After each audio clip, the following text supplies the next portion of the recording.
Brockworth Court, the South Parlour, in the cool, pale yellow Worcestershire. No, Herefordshire. Afternoon of the 14th October, 1819. My dear Sophia, I write to you, my dearest niece by marriage. What I have wanted these 11 years to write, and have not had the warm, careful patience to set down in the manner the matter has required. I am at the long autumnal decline that Dr. Trumper has been speaking of these 4 months past, and I think it likely that this letter shall reach your hand at the Bredwardine Parsonage by the warm, careful interpolation of Mr. Wilfrid Quintrell of Hereford, my faithful solicitor of 32 years, only after my own quiet passing. I am at peace with the matter. You shall not have heard of me but in passing. Your late mother, Charity Verney, was my own sister Honoria's child by her marriage to the Reverend Sebastian Verney of Llanfair Waterdine in the year 1788. I attended your mother's wedding to your father, the Reverend Hadrian Beauchamp, at Hereford Cathedral on the 14th of May, 1792. I have not, in the 27 years since, come over to Bredwardine. The matter is too long for setting down here, and a part of it is that my own Sir Charles in his lifetime forbade the journey on grounds I shall not now press the dust upon. The matter has weighed upon me.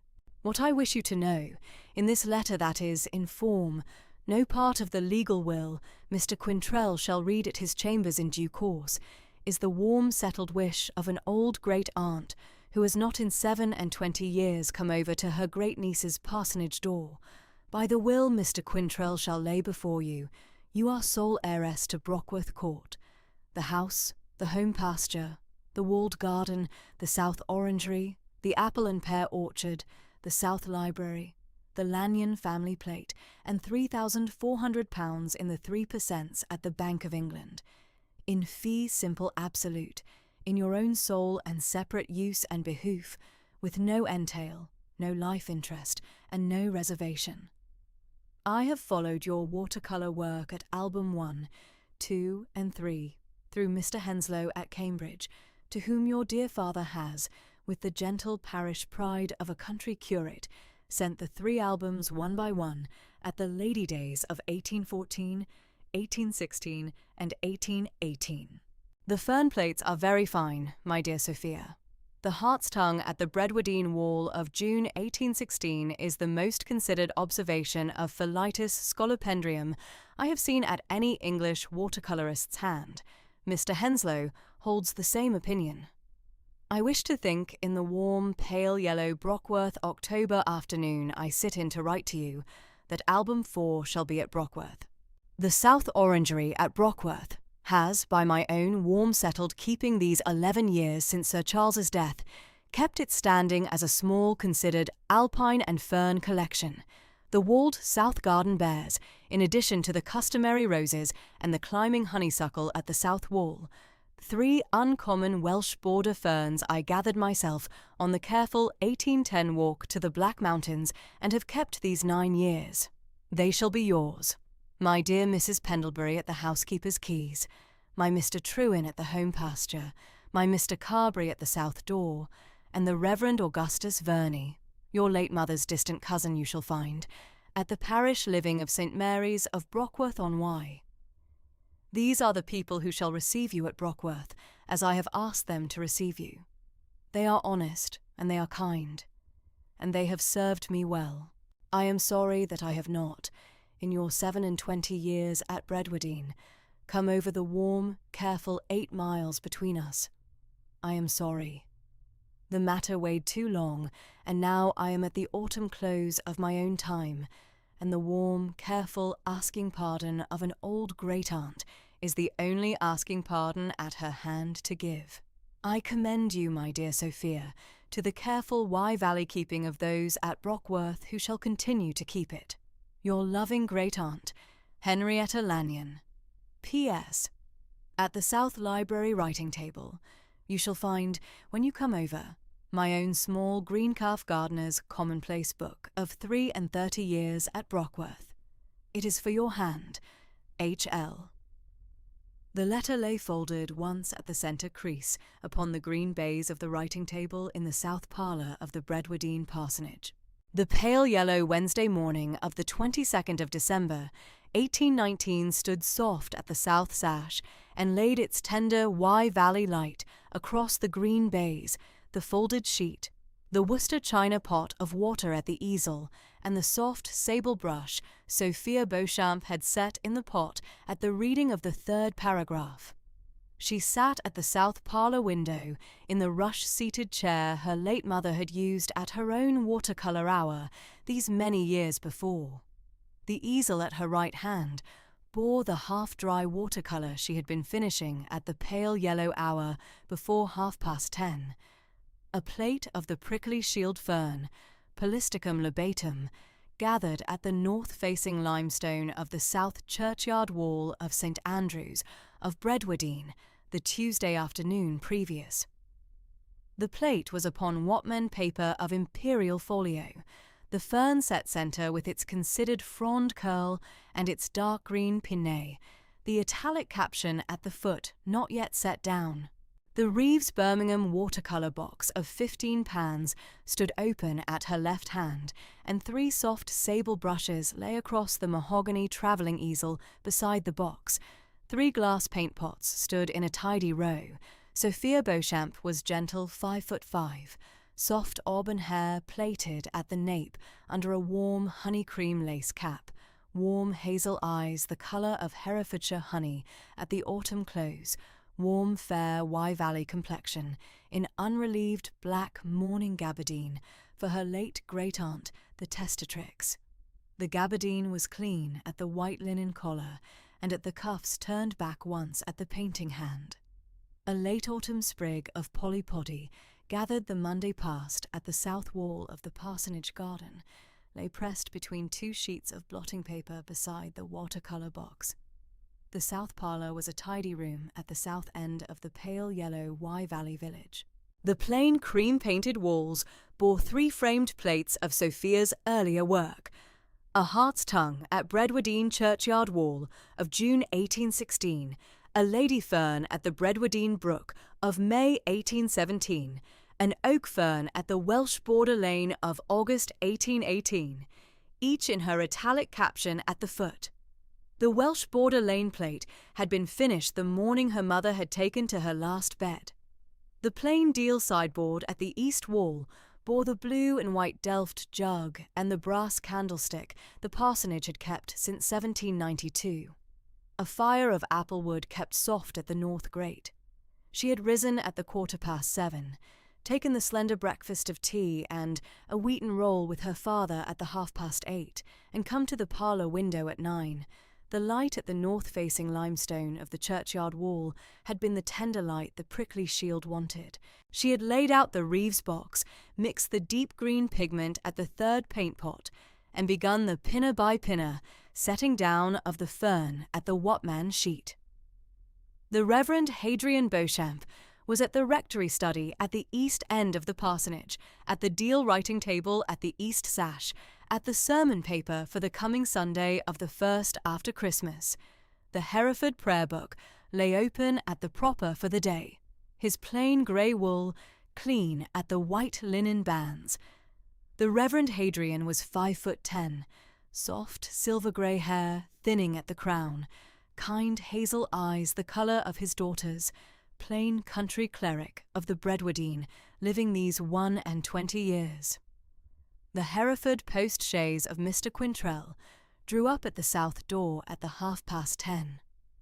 Sophia heard the Cleveland hoofs at the gravel of the south sweep, then the voice of Anne at the south porch, then the steady tread of a country solicitor at the parsonage hall. She set her soft sable brush softly in the Worcester china pot at her right hand. The brush sat upright in the clear pump water. She turned her chair an inch toward the parlour door and laid her hands folded at the lap of the black gabardine. Anne came in at the south parlour door at the honeycream cap and the plain blue apron and curtsied. "If you please, Miss Sophia," said Anne in her tender Bredwardine voice, "Mr. Quintrell of Hereford is at the south porch. having come over by the Hereford chaise. He is the solicitor of the late Lady Henrietta Lanyon of Brockworth Court, and he wishes to wait upon you and the Reverend at the south parlour. He has a sealed letter and the testamentary papers." "I shall be glad to receive Mr. Quintrell, Anne," said Sophia in her warm voice. "Pray acquaint my father at the rectory study, that he may come at the south parlour door at his own time, and bring Mr. Quintrell up to me here. The tea things at the 11:30, if you please." "Yes, Miss Sophia," said Anne, and curtsied, and went. Sophia turned her hazel eyes a moment to the watercolour. The dark green pinnae were drying at the Watman sheet. She drew one tender breath of Wye Valley air, and waited at the south parlour window in soft Herefordshire composure. Mr. Wilfrid Quintrell came in at the south parlour door, Anne's honey-cream cap behind him, and the soft tread of the Reverend Hadrian at the threshold beyond. He was a solicitor of 60, gold-rimmed spectacles, plain dark wool of the Hereford circuit. He carried a green baize portfolio in his right hand, and the sealed letter in cream Brockworth wax of the Lanyon Stag and Pear in his left. "Miss Beauchamp," said Mr. Quintrell, bowing, "I am Wilfrid Quintrell of Broad Street, Hereford. I was the late Lady Henrietta Lanyon's solicitor of 32 years' standing. I am very sorry to come over to Bredwardine this morning at the occasion of your late great-aunt's quiet passing on the 18th of December. She had instructed me that her sealed personal letter to you was to be delivered into your hand only after probate had been granted at Doctors' Commons. Probate was granted yesterday morning. I have come over by the Hereford chaise at the first opportunity." "You are very gracious, Mr. Quintrell," said Sophia at the south parlour window in her warm voice. "Pray take the chair at the writing-table. My father shall attend at the south parlour door." The Reverend Hadrian Beauchamp stood at the south parlour door in tender Wye Valley silence. He had set down his sermon paper at Anne's soft knock and come the 5 paces along the hall to the parlour door. He stood at the threshold, his kind hazel eyes upon his daughter, his hands folded at his back. Mr. Quintrell took the chair at the green baize writing-table, set his portfolio soft on the baize, drew off the gold-rimmed spectacles a moment to polish them at the white linen handkerchief, set them back upon his nose, and took up the sealed letter. He looked across the baize at Sophia at the south parlour window, then at the Reverend Hadrian at the door, and gave a soft Hereford cough. "Miss Beauchamp," said Mr. Quintrell softly, "with your permission, and the Reverend Beauchamp's at the door, I shall read the sealed personal letter aloud, as your late great-aunt instructed. It is in her own warm, settled hand of the 14th of October, and is a part of the matter she wished to have read at the Parsonage at Bredwardine, in the tender Wye Valley fashion of the family." "I shall be glad, Mr. Quintrell," said Sophia in her warm voice. "Pray read." Mr. Quintrell slipped the ivory paper knife of his own pocket under the cream Brockworth wax, broke the seal even, and unfolded the sheet at the base. He took a soft breath, set his spectacles a half-inch further upon his nose, and began to read in the level voice of the Hereford circuit. He read the tender letter through. The pale yellow Wednesday morning kept at the south sash. The Reverend Hadrian at the parlour door listened in tender Wye Valley silence. Sophia at the south parlour window kept her hands folded at the lap of the black gabardine, her hazel eyes upon Mr. Quintrell at the baize. She did not weep. The soft sable brush stood upright in the Worcester china pot at her right hand.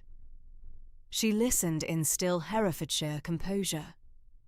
Mr. Quintrell read the asking pardon paragraph in the level Hereford circuit voice, and his spectacles brightened a half-moment at the cream sheet.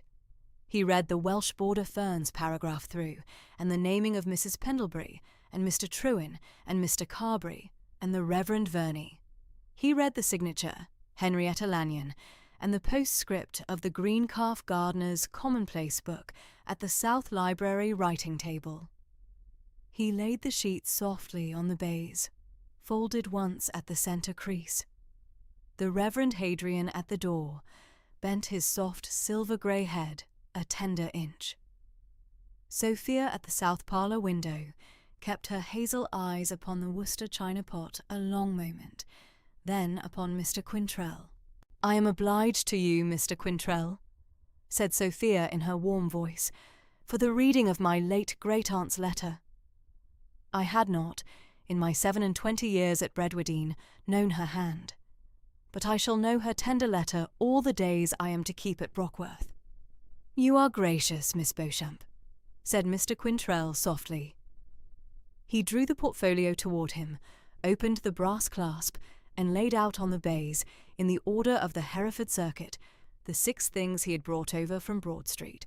The first was the clerk's copy of the will of the late Lady Henrietta Lanyon, in plain folio, sealed in plain red wax, of the 22nd of August, 1819, witnessed at Brockworth Court by Mrs. Pendlebury, the housekeeper, and the Reverend Augustus Verney, curate of St. Mary's.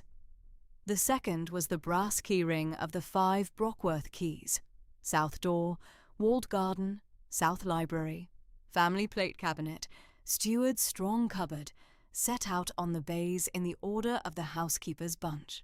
The third was the Bank of England draft for £3,400 in the 3% consolidated annuities, drawn upon the bank at Threadneedle Street. The fourth was the calling card of the Reverend Augustus Verney, cream pasteboard with the Brockworth address at the centre. The fifth was the lay patron card of Sir Hugo Heathcote of Heathcote Park, lay patron of the Brockworth, living since 1812, pasteboard with the Heathcote crest at the corner. The sixth was a second sealed letter in the cream Brockworth wax of the Lanyon stag and pair, addressed in Lady Henrietta's hand to the Reverend Hadrian Beauchamp, curate of St. Andrew's of Bredwardine. Mr. Quintrell laid the 6 things softly on the baize. He polished the spectacles a moment at the white linen handkerchief.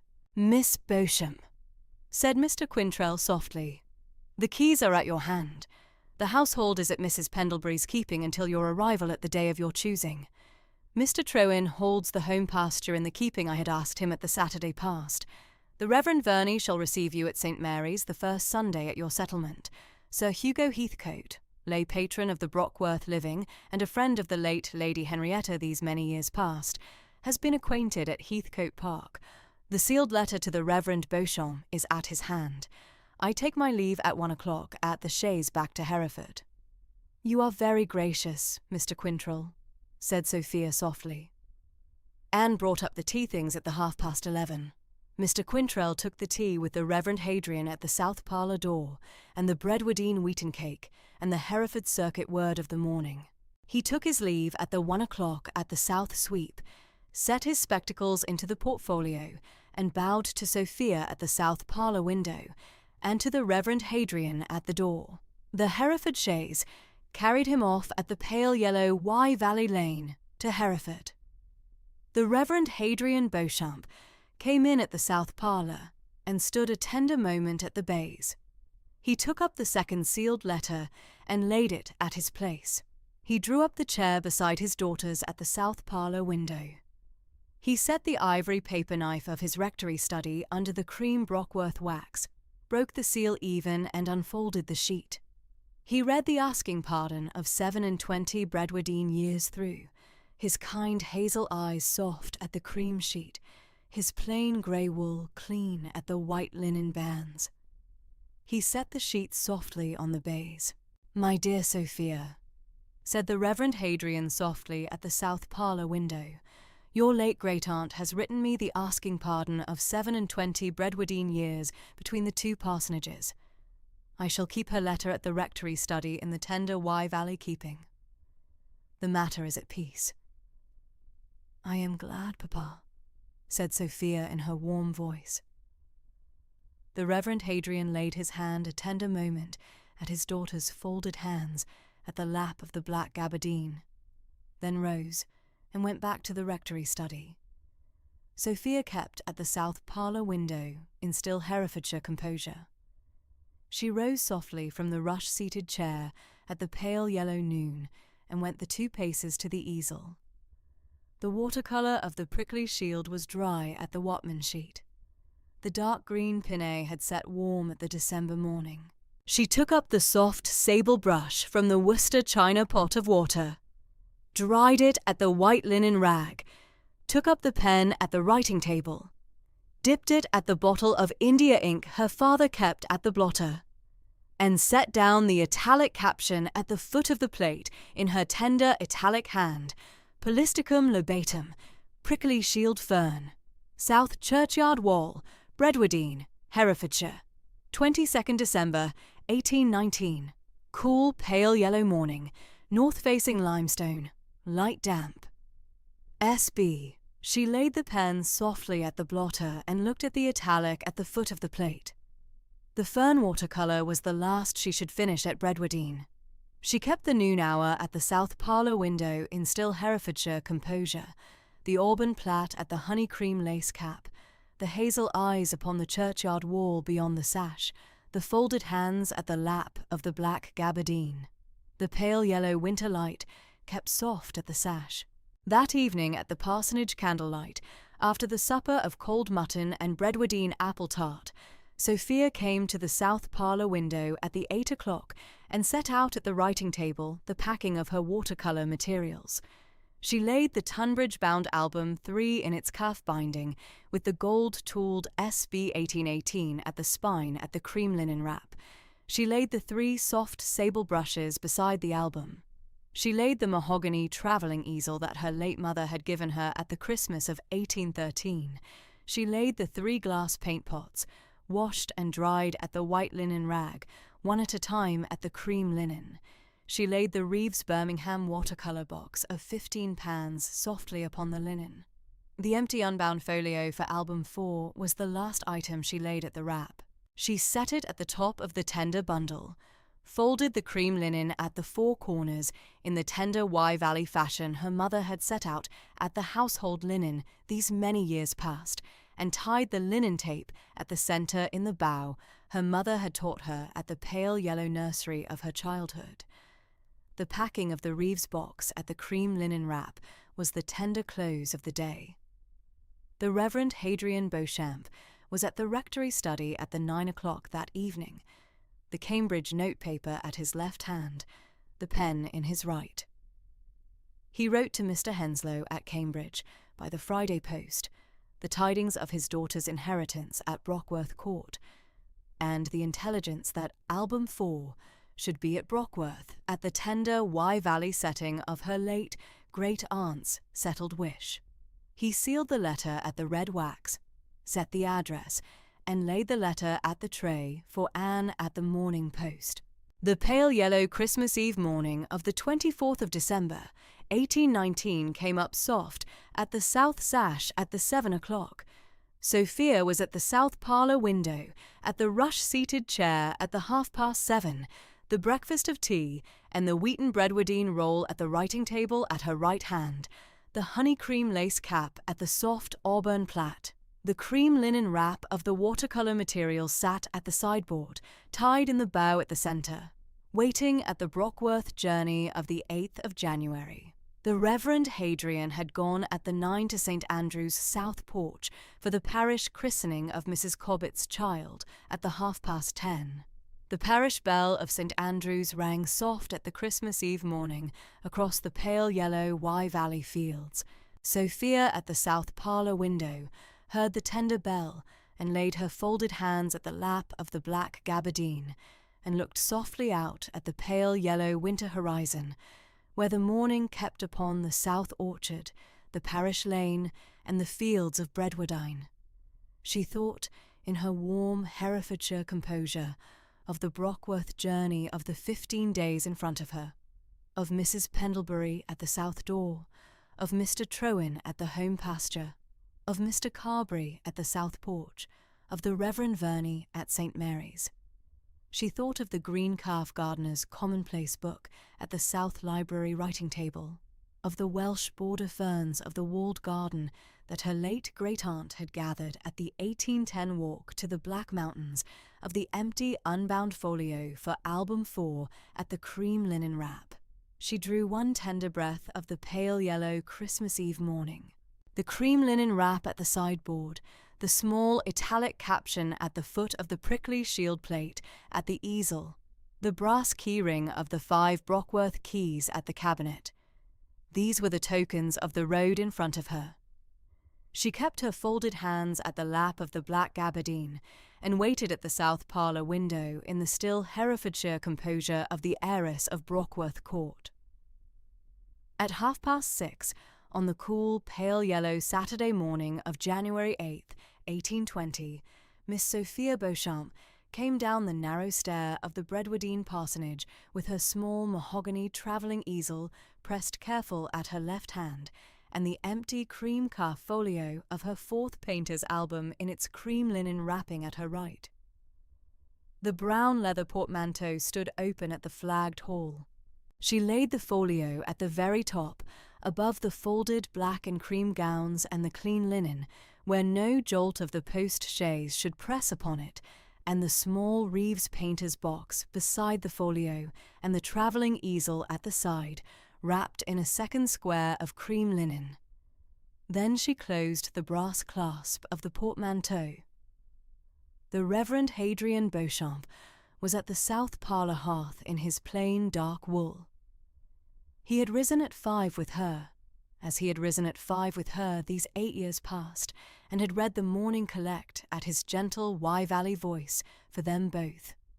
Now he stood at the hearth, with the back of his hand at the brick, his soft grey-white head bent a little, and his hazel eyes very candid upon his only daughter at the parlour threshold. "My dear Sophia," he said in his gentle Wye-Valley voice, "take my whole blessing with you to Brockworth. I shall come over by the Hereford post-chaise on the 2nd Friday of every month. Mr. Quintrell shall write me by every Wednesday post upon the legal matter, and Mrs. Pendlebury shall write me by every Saturday post upon the household. I am content." Sophia pressed her father's hand between her own hands.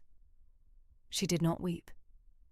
She had wept the quiet, daughterly tears at her mother's grave 3 years past, and had been at her father's side through the 3 years since, and on this cool, pale yellow Saturday morning she stood at the parsonage door with the careful Wye-Valley composure of a country curate's daughter at her hazel eyes. The cold January light lay pale at the soft red-brown brick of the parsonage and at the leafless elms of the churchyard above. She drew her dark brown beaver bonnet from the hall peg and tied the black mourning ribbons at her chin, and drew her plain black wool travelling cloak about her shoulders over the unrelieved black mourning gabardine. She turned at the parlour door and made her father a quiet curtsy of the village sort, and her father inclined his soft grey-white head with grave composure, and laid his hand once careful at the crown of her honey-cream lace cap, and said the parting blessing of a country curate at his only child. Then Sophia went out, and the post-boy handed her into the chaise. He stowed the portmanteau at the boot. Sophia set the cream linen-wrapped folio at the cushion at her left, where her gloved hand could rest at it through the journey, and the small Reeves box at the cushion at her right. The chaise drew away at 7 o'clock, and Sophia looked once back through the oval glass at her father's dark figure at the parsonage door, the soft grey-white head pale against the red-brown brick of the parsonage front. Then she turned her hazel eyes forward. The Bredwardine lane ran out under the leafless elms, and the chaise jolted careful over the frozen ruts. The Wye-Valley road lay before her, the soft, pale fields opening south and east, the River Wye a thin, grey-silver ribbon at the meadow bottoms, the leafless apple and pear orchards standing in their winter quiet upon either hand. She did not read upon the journey. She kept her gloved hand at the cream linen of the folio, and watched the fields run past, the leafless hedgerows pale with frost, the soft grey-brown ploughed earth between, a single ploughman's smoke rising thin from a cottage chimney at the rim of a far field, the slate of a Wye-Valley church tower upon the south horizon. They were at Hereford by 9:30. The postboy drew up at the inn yard of the Green Dragon at Broad Street, and Sophia went into the south parlour with the leaded south casement and took a quiet breakfast of bread and butter and cold ham and a cup of weak tea. She was 40 minutes at the parlour. She did not speak above the necessary courtesy to the inn-maid. She warmed her hands at the parlour fire, drew her gloves on again, and was back at the chaise at 10:20 and away upon the south road toward Home Lacey and the Y crossing. The morning light lay pale across the valley. The chaise passed the Honeystone hamlets in their winter order, and the leafless orchards south of Home Lacey, and the soft grey-silver loop of the Y at the meadow bottoms. The postboys turned at the parish boundary of Brockworth-on-Wye, and went up the curving sweep of pale gravel between two old yew hedges, and at 3 o'clock the carriage drew at the south porch of the court. The house came up out of the soft south slope above the Y as the drive turned, a Honeystone Herefordshire manor of 1751, plain and square, 2 stories above a half-basement, with a pale Welsh slate roof and 3 brick chimneys and stone-mullioned sash windows ranged at the south face.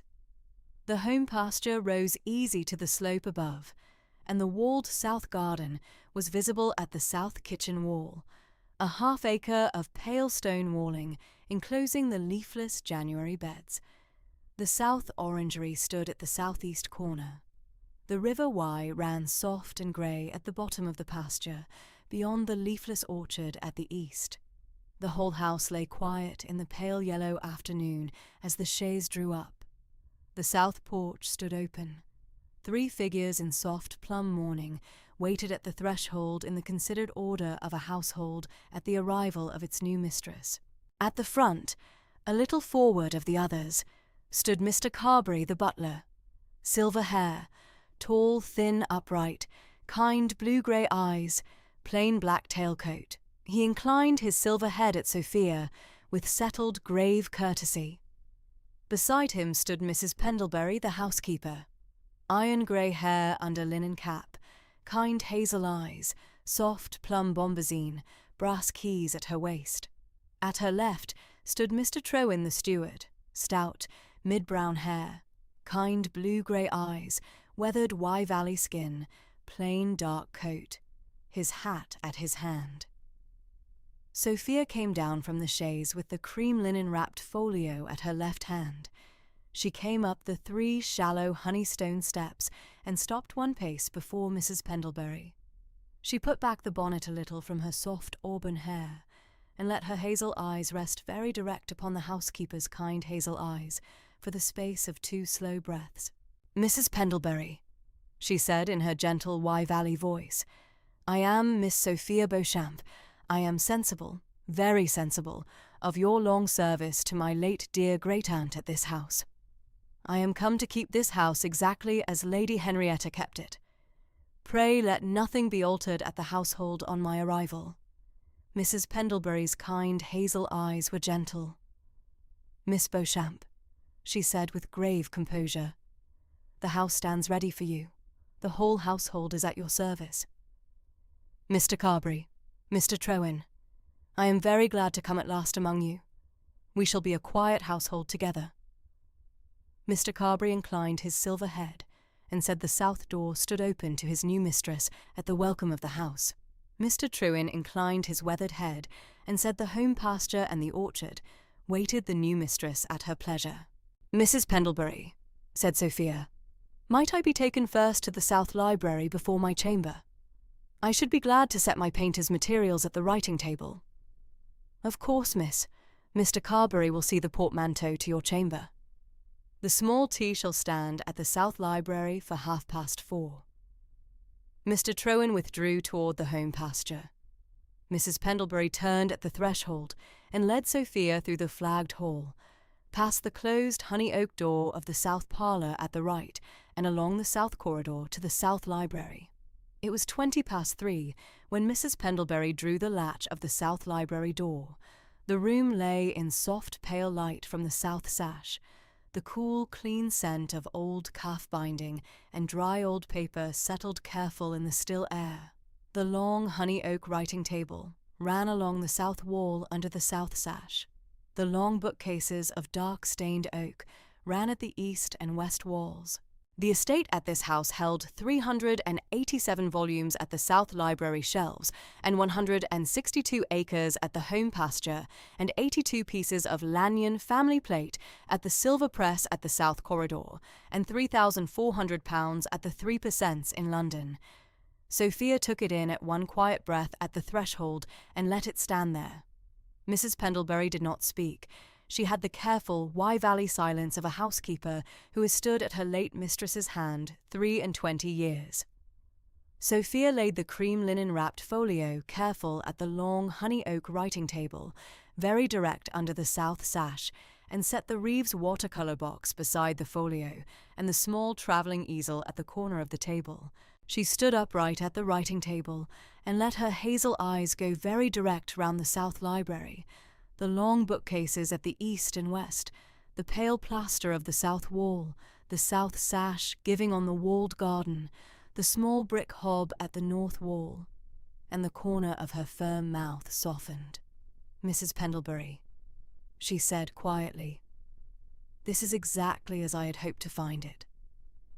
Lady Henrietta kept this room with her own particular hand, miss," said Mrs. Pendlebury, with steady composure.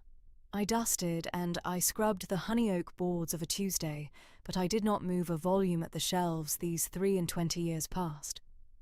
Sophia drew off her gloves and laid them at the corner of the writing table. She unwrapped the folio careful from its cream linen and laid the empty cream calf at the centre of the table. She opened the Reeves box. The small pans of pale colour stood in their settled order: gamboge, sap green, terre verte, raw sienna, burnt sienna, indigo, sepia, and the small sable brushes lay in their wooden tray, and the small Worcester china pot for water stood at the corner. She set the small travelling easel upright at the south end of the table, and the pale yellow January light from the south sash fell soft at the cream calf of the folio. My great-aunt wrote, in her letter, that she wished my 4th painter's book to be at this house. She said, careful to Mrs. Pendlebury, "I shall begin it at this writing table." Then Mrs. Pendlebury said, with a careful attention of her voice, "Miss Beauchamp, there is a thing my lady wished you to have at your first quiet hour at the South Library." She drew from the soft plum bombazine of her apron pocket a small green calf book of the gardener's commonplace sort, bound plain, the spine tooled careful in pale gold, H.L. 1786 to 1819. 33 years of the late Lady Henrietta's hand.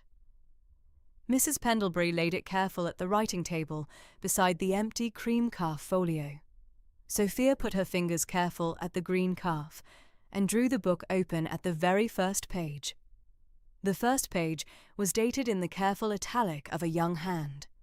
Brockworth Court, the South Parlour, April 14th, 1786. I am at the South Parlour window this warm, pale yellow Wye Valley morning, and I have set down upon this page the first cutting of the south wall honeysuckle of the year, and I shall keep at this small book the warm, careful record of my own gardener's hand all my days. Beneath the lines lay a soft sketch in faint sap green of the honeysuckle leaf. Sophia did not speak. She let her hazel eyes rest at the page for the space of 3 slow breaths. She closed the green calf book, very careful, and laid her hand at the calf binding for one quiet moment. "I shall read at this book careful, Mrs. Pendlebury. It shall stand at the writing table beside my own folio at my right hand." "That was my lady's wish, miss." "Tea at 4:30. We shall walk the walled garden tomorrow afternoon at the Sunday quiet hour, after the parish service." "Yes, miss." The first night at the court passed in soft, quiet attention. Sophia took the small tea at the South Library at 4:30, and a settled supper of mutton broth and bread at the south parlour at 7, and was at her chamber by 9. She knelt at her bedside for the careful nightly prayer her late mother had taught her at 6 years old, and prayed for her dear father at the parsonage, and for her late great-aunt in the churchyard close by St. Mary's, and for the careful keeping of the household at her own untried hand. The south casement gave at the walled garden, the cold moonlight pale at the honeystone of the south wall, and the small owl of the home pasture called once at the hour, and Sophia slept quiet. The first Sunday morning came up cool and pale yellow upon the Wye Valley fields. Mrs. Pendlebury laid the breakfast at the south parlour at 8, and at 10:20, Sophia walked out from the south porch in her plain black bombazine mourning, Mrs. Pendlebury at her left in soft plum, Mr. Carberry and Mr. Trowin a careful 3 paces behind. The parish church of St. Mary's stood at the south corner of the village green, half a mile down the south lane, a low honeystone church with a square Norman tower and a pale Welsh slate roof. The parish stood at the south porch in careful Wye Valley gravity to receive their new mistress. The old men in plain dark wool, the wives in soft plum half-mourning, at the village respect for the late Lady Henrietta of 3 weeks past, the soft-haired village children at their mother's hands. They made careful place for Sophia, and inclined their heads at her in the careful Wye Valley fashion that is half courtesy and half welcome. The Reverend Augustus Verney stood at the south porch in his plain black gown, his hazel eye candid at Sophia. He was a tall, thin man of 51, the distant cousinship at her late mother careful in the considered set of his mouth. He took her hand. "Miss Beauchamp," he said careful, "welcome to your great-aunt's parish. Reverend Verney, I thank you with my whole heart." He inclined his soft grey head and led her careful to the Lanyon pew at the south aisle. Sophia knelt with Mrs. Pendlebury at her right, the pale yellow January light soft at the leaded south window above the altar, and the Reverend Verney went up to the pulpit and read the Epiphany lesson from the 2nd chapter of St. Matthew. The sermon he preached was the short Epiphany sermon of a Wye Valley curate at the careful New Year of his parish. Careful, considered, brief. He did not so much as turn his head at the Lanyon pew. He prayed at the close for the parish, and for the new mistress at the court, and for the soul of the late Lady Henrietta, at her rest in the churchyard. Then he gave the careful benediction. The parish came out from the south porch in the careful Wye Valley fashion. Sophia walked back at the south lane with Mrs. Pendlebury 3 paces behind, and the pale yellow light fell soft at the honeystone cottages and at the leafless orchards. She did not speak through the half-mile back. Mrs. Pendlebury did not press her with talk. After the cold luncheon at 1:30, Sophia and Mrs. Pendlebury went out by the south kitchen door at 2:30 to walk the south wall. The walled garden lay half an acre, enclosed by honeystone walling of the Wye Valley sort, the south wall facing direct south at the careful sun. The leafless January beds stood at their winter quiet, the roses cut back, the climbing honeysuckle pruned careful, the gravel paths swept clean, and the soft, pale yellow afternoon light lay warm at the honeystone. Sophia walked the south wall, careful and slow, her hazel eyes very direct at the stone, and at the winter ground at the foot of the wall, and at the pale damp moss at the lower courses. At the 3rd step from the southeast corner, she stopped, bent careful, and put her gloved hand at the stone. "Mrs. Pendlebury, pray look at this."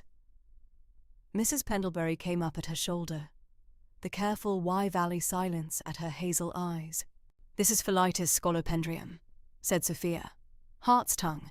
The pale strap leaves are gone soft brown at the January cold, but the rootstock is settled at the south wall, and the new crozier shall come up by Lady Day. 3 plants at the southeast corner, wild at the honeystone." She walked on 6 paces and stopped a second time at the lower mortar course. "Polypody," Polypodium vulgar. 2 plants at the wall mortar. They have crept up at the stone these many years. At the southwest corner where the wall turned into the south kitchen wall, she stopped a 3rd time. Male fern, Dryopteris filix mas. 1 plant at the shaded corner. She walked along to the alpine garden at the west end.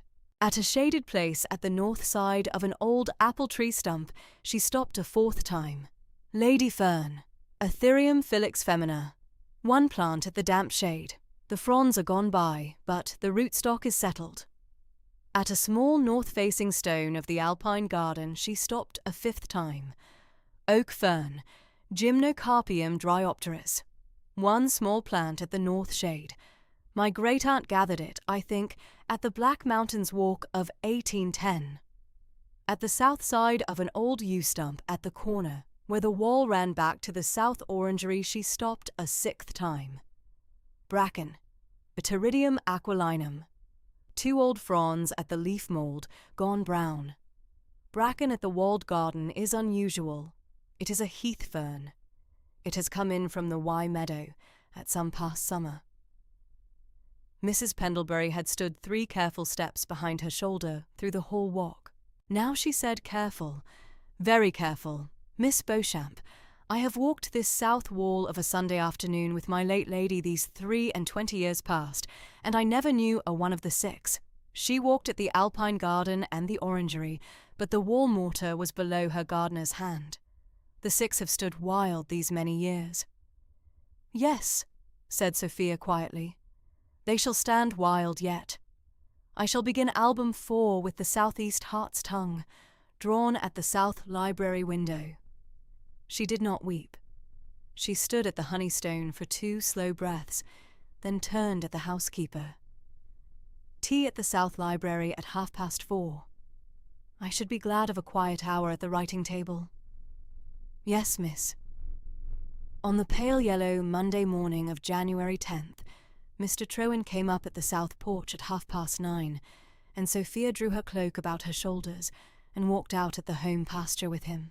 He named to her the lower meadow at the south, where the Wye ran soft and grey at the bottom, the upland slope at the northwest, where the south sun lay warm at the gentle grass, the apple and pear orchard at the east, in the settled lines of the 1751 planting, the half-acre alpine garden at the southwest corner of the walled garden, the careful keeping of her late great-aunt these 11 years, and the south orangery at the southeast corner, built by Sir Charles Lanyon of 1812. He stated each once. Sophia walked at his shoulder in careful Wye Valley composure, let her hazel eyes rest at the soft grey-silver Wye at the bottom of the lower meadow, considered the leafless apple and pear in their settled rows, and stood once at the south orangery door to look at the pale glazed panes that her great-aunt had kept these 11 years. She said her careful thank you at the south porch at the close. The fortnight of 9th to 22nd January settled at the court at the careful rhythm of a country household at its new mistress, morning prayer at the south parlour at 7, breakfast at 8:30, the painter's hour at the south library writing table from 10 till noon, the cold luncheon at 1:30, Mr. Trowan or Mrs. Pendlebury at the household at 2 o'clock, the quiet south library hour at the Greencalf commonplace, book from 4 till 5, the careful evening at the south parlour, and the careful nightly prayer at 9.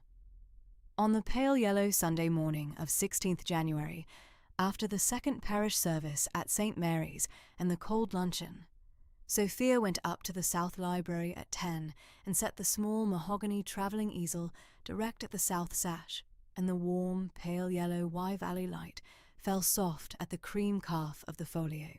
She opened it at the first page and set the small Reeves painter's box at her right hand and dipped the small sable brush, careful at the Worcester china pot of water, and began Plate 1, the south wall, heart's tongue at the southeast corner. She worked at the south sash from 10 till noon, and her hazel eyes did not lift above the careful, considered work, and the careful italic of the caption stood at the foot of the plate at the close. Philitis Scolopendrium, Hart's Tongue. South Wall, Walled Garden, Brockworth Court, Herefordshire. January 9th, 1820. Warm, pale yellow afternoon, south-facing Honeystone, light damp. It was the first plate of Album 4, and it stood at the careful Wye Valley keeping of her great-aunt's wish at last.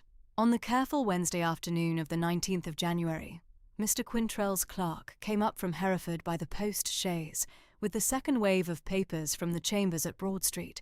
He laid them at the green baize at the South Library writing table at 3 o'clock, and went over them with Sophia careful through the considered hour. The parish rate accounts, the quarter-day rent roll of the home pasture, the small standing accounts of the Orchard Cider Press, the Bank of England receipt for the Lady Day quarter, and the household book of Mrs. Pendlebury at the housekeeper's hand. Sophia read each at careful Wye Valley attention, set her careful initials at the foot, and laid them careful at the green baize. The clerk was back at Hereford by the dusk. On the pale yellow Saturday morning of 22nd January, Mrs. Pendlebury came up at the South Library at 10:30, with a small, soft, plum velvet case in her hand. She laid it careful at the long honey oak writing table at Sophia's right hand. "Miss Beauchamp," she said quietly, "these were my lady's. She wore them at the wedding day of your dear late mother and your dear father at Hereford Cathedral in May of 1792, and at the Easter service at St. Mary's these 27 years past. She wished them at your throat." Sophia opened the case careful. A single moderate row of soft cream pearls lay at the dark blue velvet. The gold clasp marked Hereford 1789 at the considered goldsmith's hand. She put her fingers careful at the cream pearls, and the corner of her firm mouth softened, and her hazel eyes rested at them for the space of 3 slow breaths. "Mrs. Pendlebury," she said quietly, "I accept them at the careful Wye Valley keeping of my great-aunt's wish. I shall wear them at the Easter service, and at the careful Wye Valley days thereafter." "Yes, miss," said Mrs. Pendlebury careful. She inclined her cap and withdrew. Sophia closed the soft plum velvet case, careful at the cream pearls, and laid it at the south corner of the writing table, beside the green calf commonplace book. Then she took up the long quill at the green baize and dipped it careful at the small Worcester inkpot, and drew before her the first quarter-day account of the Lady Day quarter, the careful sum of the rents, the small standing charges, the parish rate, the considered balance at the Hereford Bank. She read it at careful Wye Valley attention. She set the date at the foot in her warm italic. Brockworth Court, the South Library writing table, the warm pale yellow Saturday evening of 22nd January, 1820. And under the date, she signed her name at the careful italic her great-aunt had known at Mr. Henslow's correspondence, Sophia Beauchamp. The pale Wye Valley dusk gathered soft at the south sash. Mrs. Pendlebury had set the candle at her right hand at the writing table. The cream calf folio stood open at plate 1 of the south wall, Hart's Tongue at her left. The small green calf commonplace book of her late great-aunt stood at her right hand. The soft plum velvet case of the Lanyon family pearls stood at the south corner of the table. The cream calf and the green calf and the soft plum velvet and the warm pale candle flame and the careful italic at the foot of the first quarter-day account stood together at the careful Wye Valley, keeping that had begun. Sophia laid the quill careful at the green baize, and let her hazel eyes rest at the south sash, and at the pale January dusk beyond, and at the honeystone of the south wall, going soft into the soft grey-silver evening. She thought once of her father at his hearth at Bredwardine, and of her late great-aunt in the peaceful churchyard close by St. Mary's, and of the careful Wye Valley keeping at her own hand. She had written that morning to the Reverend Hadrian Beauchamp at the Parsonage by the Friday post a careful single sheet. The safe arrival, the household at its settled order, the Lady Day quarter accounts, the South Wall Hart's tongue, and the careful italic of the closing had been, "Your loving daughter, Sophia Beauchamp, of Brockworth Court." The careful keeping was begun. Wednesday the 26th of January in 1820 came up at Brockworth Court in the cool, pale yellow Wye Valley light, the river running soft below the south meadow, and the leafless apple and pear orchards at the south wall holding the morning at a gentle hush. Sophia Beauchamp sat at the south library writing table by the south sash window, the gentle italic of her caption pen at her right hand, and Album 4 opened careful at page 7, where the Hart's tongue from the south wall had been drawn from life on the warm, careful Monday past. Mrs. Pendlebury was at the still room beyond, Mr. Carberry at the south hall, Mr. Trewin at the home pasture. The Morning Post had come up at the south door in Mr. Carberry's careful hand. 3 letters lay at the silver salver. A warm note from her widowed father, the Reverend Hadrian Beauchamp, at Bredwardine, a parish school letter from the Reverend Augustus Verney at the vestry, and a folded sealed letter under a Hereford solicitor's cover that had come over from Broad Street by the early post rider. The third Sophia broke careful at the green baize edge. It was from Mr. Wilfrid Quintrell, and ran short. "Madam, a Mr. Bertram Underwood, barrister of Hereford, has lodged at my chambers this Tuesday afternoon notice of a parole trust claim against Brockworth Court at one half of the estate, founded upon a private interview he alleges with the late Lady Henrietta Lanyon at the South Orangery in September 1818. He has intimated that he shall attend at Brockworth in person on the Wednesday following at 11 of the morning, accompanied by Mr. Felton, his supporting barrister, and shall there read his particulars at the Green Baize. I shall come over from Broad Street at the morning chaise to attend at the same hour at your side. William Quintrell. Sophia set the letter down soft at the green baize and folded her honey-cream lace cap-strings careful at her bodice a quiet moment. The fire at the south library hearth said nothing. She did not weep. She did not rise hasty, and she did not call out at the south passage. The Hart's tongue at Album 4 held its colour soft at the page.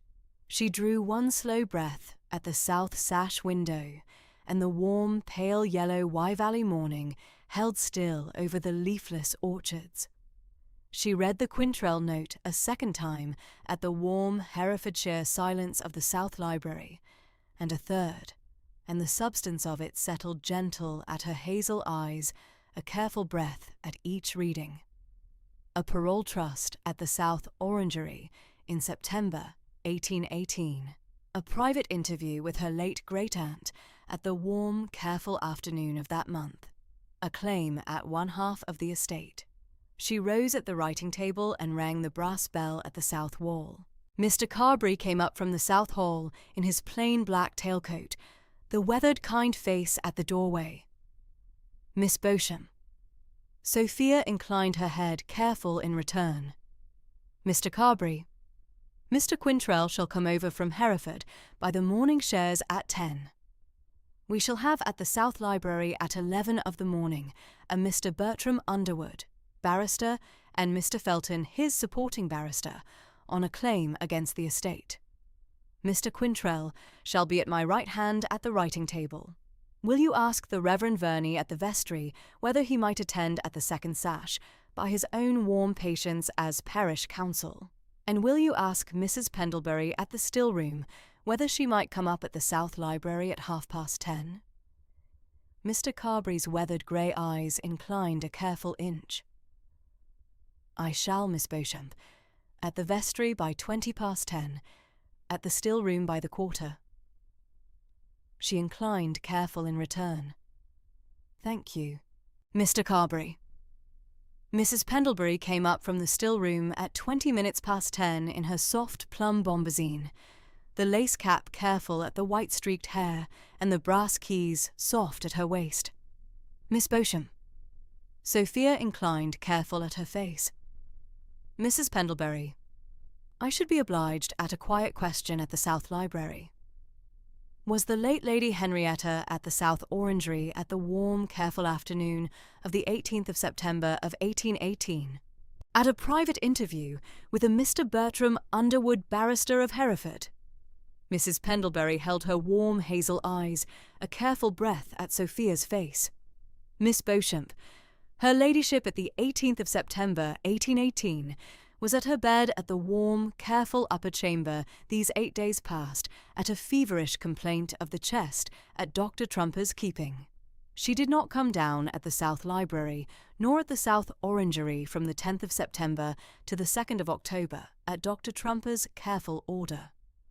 I had been at her bedside at every careful afternoon, at the warm honey-cream linen and the small Worcester broth bowl. There had been no gentleman caller at the upper chamber, nor at the South Orangery in her absence, in those 3 weeks of her ladyship's confinement. Sophia inclined careful. Thank you, Mrs. Pendlebury. Will you remain at the still room at the South Passage at 11 of the morning, that I might call at a witness if the matter requires? Mrs. Pendlebury inclined careful. I shall, Miss Beauchamp. The butler withdrew. Sophia crossed at her warm, careful pace to the South Library shelves, where the watercolour materials brought down from Bredwardine had been laid at the lower shelf upon her settling in, and from a small calf-bound bundle she drew up 2 volumes that had travelled with her at the Bredwardine post-chaise. The first was a slim octavo in dust-coloured paper wrapper, Mr. Henslow's catalogue of the Cambridge hothouse ferns at the University Botanic Garden, 1819, under the gentle imprint of Messrs. Dayton at Cambridge, sent over to Bredwardine at the Lady Day post of 1819 by Mr. Henslow's own warm, careful hand. The second was a fresh octavo in cream paper wrapper, come up at the Hereford post the Saturday past, Loddiges of Hackney, nursery catalogue for the spring of 1820. She laid the 2 catalogues careful at the right of the green baize, the Henslow above and the Loddiges below. The Hart's Tongue at album 4 she closed soft at page 7. The south sash window held the cool, pale yellow Wye Valley morning at its glass. Mr. Quintrell's hired Hereford chaise turned in at the South Drive at 5 minutes to 10.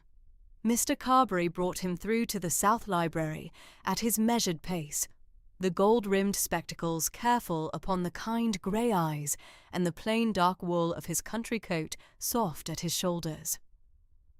Mr. Quintrell. The Hereford solicitor inclined careful, set his worn black leather case at the side table, and crossed to the green baize. Miss Beauchamp, I am very much obliged at your warm patience this morning. She inclined careful in return. Mr. Quintrell. You are at the warm keeping of Brockworth at every part of this morning. Mr. Carberry brought up the small Hereford coffee tray at 10:05. Mr. Quintrell drew from his leather case the parole trust notice Mr. Underwood had lodged at his chambers, 3 folded sheets in a sharp Hereford clerk's hand, signed at the foot in Mr. Underwood's heavier hand, and witnessed by Mr. Felton, and laid them at the green baize. He read the substance aloud. The claim was at a parole trust, said to have been declared by the late Lady Henrietta Lanyon at the South Orangery, on the warm, careful afternoon of the 18th of September, 1818, at a private interview, by which she had bound 1/2 of the Brockworth estate at her own death over to the Underwood-Lanyon collateral line, in consideration of a family understanding of long standing at Sir Charles Lanyon's lifetime. The third sheet gave a careful account of the afternoon in the gentle presence of the pots of ferns and alpines. Sophia listened in warm, careful Herefordshire composure, her honey-cream lace cap-string still at the bodice. She did not interrupt. Mr. Quintrell finished the third sheet and set the gathering down soft. Mr. Quintrell. Her warm voice held careful. I have at the green baize the printed Cambridge catalogue of the hothouse ferns of 1819 at Mr. Henslow's hand, and the Loddiges of Hackney Spring catalogue of 1820. I shall not press them upon Mr. Underwood's account until he has read his particulars in full. Mr. Quintrell's gold-rimmed spectacles inclined a careful inch. Miss Beauchamp. Yes. The Reverend Augustus Verney came up at the south door at 10:20, the plain black gown careful at his shoulders. He inclined careful. Miss Beauchamp, I am at your warm patience this morning. Sophia inclined in return. Reverend Verney, I am very much obliged at the vestry's interruption. Will you take the second sash? The Reverend Verney took the upright country chair at the second south sash, where the cool, pale yellow morning came soft at the panes. He set his hands at his lap and inclined his white-streaked head at the green baize. The Hereford post-chaise of Mr. Bertram Underwood turned in at the south drive at 11:03. Mr. Carberry brought the gentleman through at his measured Brockworth pace. Mr. Bertram Underwood, 49, stout, 5'9", gout-flushed, dust-coloured wool, sharp grey eyes. At his half-pace behind him, Mr. Felton, thin grey, charcoal wool. Mr. Underwood carried a folded paper at his right hand, neither at a leather case nor at a portfolio, but at the folded sheet alone. He advanced 2 paces at the rug and stopped a careful pace from the writing-table, and looked once at Mr. Quintrell, once at the Reverend Verney, once at Sophia. The sharp grey eyes held a careful half-second at the green baize. Miss Beauchamp. His voice was sharp. Hereford, the dust-coloured wool soft at the gout-flushed cheek. I am come at the morning at the careful matter of the Underwood Lanyon collateral line, in respect of which my Tuesday notice at Mr. Quintrell's chambers shall have apprised you. I shall ask of your patience the reading aloud of the warm, careful account I have here in my hand, and shall thereafter ask of you the careful compromise the matter requires. His sharp, grey eyes lifted half an inch at her honey-cream lace cap. Mr. Felton, my supporting barrister, who shall witness at the reading. Mr. Felton inclined careful, the thin grey at his temples held still, the soft, kind eyes settled at the green baize and not at Sophia's face. Mr. Underwood, you are at the warm, careful keeping of Brockworth this morning. Mr. Quintrell at the writing-table is my solicitor. The Reverend Verney at the second sash is the curate of the parish. I shall hear your particulars in full at your own setting out. I shall not interrupt the account. Her warm Herefordshire voice held level and careful. The warm hazel eyes settled a hand's breadth above the green baize. You may proceed at your reading. Mr. Underwood drew breath at the gout-flushed throat, unfolded the paper careful at his thumb, and began to read at the sharp Hereford voice. The account ran 4 foolscap pages. It began at the warm, careful afternoon of the 18th of September, 1818, at the South Orangery, set out at the west window in the warm, pale yellow afternoon light, at the family understanding of long standing at Sir Charles Lanyon's lifetime. It set out the half-estate matter at the gentle hand of Lady Henrietta at the Orangery's writing-stool, the gentle pots of the Orangery's keeping at her warm, settled view. He read on at the second foolscap page, the sharp grey eyes lifting half an inch at the line end. At the careful afternoon of the 18th of September, 1818, Lady Henrietta, her ladyship being seated at the west writing-stool of the South Orangery, in the warm, pale yellow Wye Valley light, with the pots of Nephrolepis exaltata and the Adiantum capillus veneris at the south bench at her right shoulder, set out at her own warm settled hand the substance of the parole trust I now lay before this house. Sophia lifted her warm hazel eyes at the careful Latin name. The honey-cream lace cap-strings did not move. The warm pale yellow morning held very still at the south sash window. Mr. Quintrell did not lift his gold-rimmed spectacles. The Reverend Verney did not move his soft, kind grey eyes from the green baize. Mr. Underwood read on 3 further lines, and Sophia drew one slow breath at the bodice, and spoke careful at her warm Herefordshire voice. "Mr. Underwood." Her voice was level. "I beg you will give me a careful moment at the second foolscap page. I should be obliged at the line you have just read." Mr. Underwood's gout-flushed cheek held a careful half-second, and an inclination came at his head at the warm, careful pretence of obligation. "Miss Beauchamp." "I shall." He lowered the folded paper one careful inch.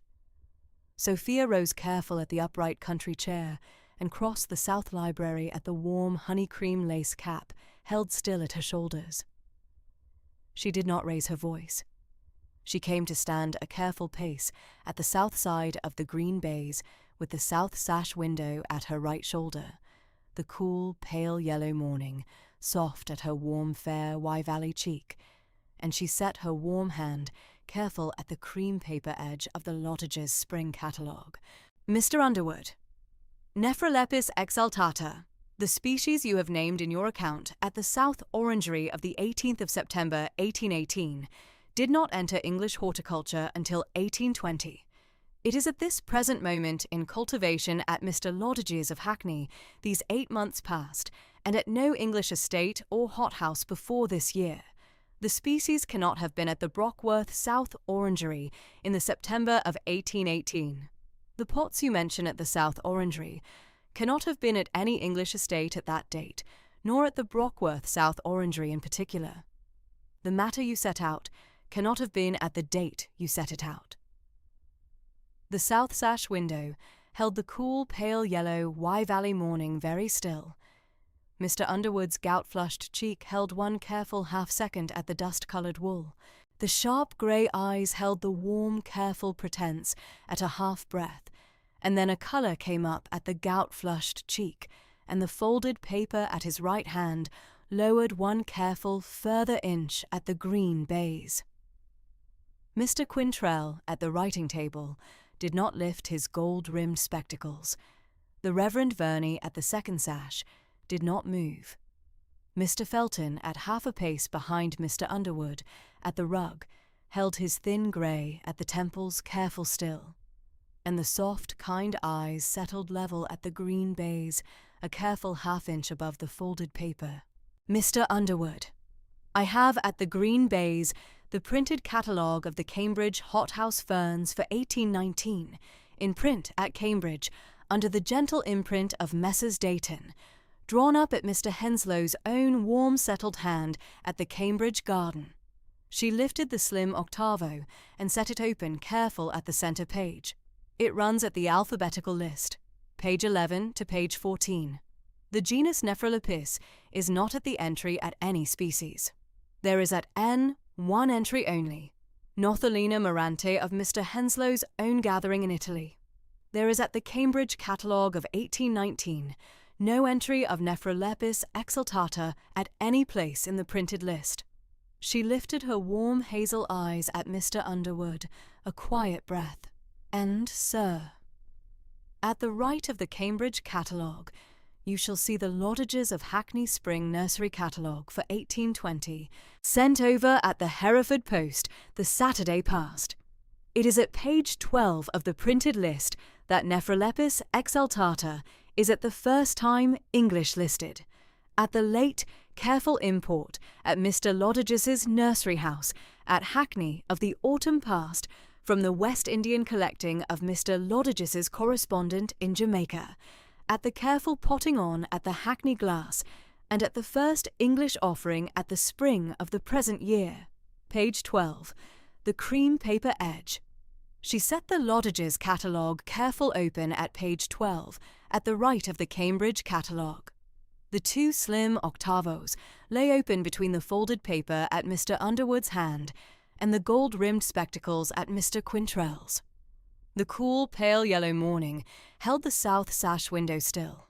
"Mr. Underwood, the species Nephrolepis exaltata, the Boston fern of the West Indian collecting, was at no English garden, hothouse, orangery, or nursery before the spring of the present year. It was not at the Brockworth South Orangery in September 1818. The pots you have set at Lady Henrietta's right shoulder at that date are pots that could not have been at her right shoulder, at any English county, at the date you have read out. Sophia did not raise her voice. She set her warm hand soft at the cream paper edge of the Loddages catalogue. The honey cream lace capstrings at her bodice did not move. The fire at the South Library hearth said nothing. Mr. Quintrell did not lift his gold-rimmed spectacles. The Reverend Verney did not move. Mr. Underwood's gout-flushed cheek held a careful half-breath, and a sharper colour came up at the cheek, and a tightness at the small mouth. He drew breath at one attempt at reply. "Madam, at a careful clerical particular." And the warm Herefordshire silence held very still. Mr. Quintrell inclined his gold-rimmed spectacles 1 careful half-inch and spoke, the warm Hereford voice level. "Mr. Underwood, the clerical particular at the second foolscap page is the species at the date you have set out. The species at the date you have set out is at no English cultivation before the spring of 1820. The 2 catalogues at the Green Bays will be lodged at the Hereford Court of Chancery at my clerk's hand at this Friday's afternoon. Your account, as it stands at your right hand, cannot have been the warm, careful afternoon you have set it out. The folded paper at your right hand has been drawn up at a later hand than the date it bears. I shall ask of you the warm withdrawal of the parole trust notice at my chambers at the earliest afternoon post." Mr. Underwood's sharp grey eyes lifted at Mr. Quintrell and held a careful half-second. The folded paper at his right hand lowered 1 careful further inch. A second colour came up at the gout-flushed cheek, sharper than the first. Mr. Felton, at half a pace behind him, did not move. The thin grey at his temples held still, and the soft, kind eyes settled at the cream paper edges at the Green Bays, and did not lift to Mr. Underwood's face. "Mr. Quintrell." Mr. Underwood's sharp voice held careful at the throat. "I shall, at a careful clerical particular, at the account." He drew breath at one attempt further, and the attempt went careful at his throat. He folded the foolscap pages at 1 careful motion of the gout-flushed hand, and stepped half a pace back. He lifted the sharp grey eyes once at Sophia, once at Mr. Quintrell, once at the Reverend Verney, and the half-attempt at reply went careful at his throat at the 3rd time. "Miss Beauchamp." His voice was lower. "I shall withdraw the parole trust notice at Mr. Quintrell's chambers at the afternoon post."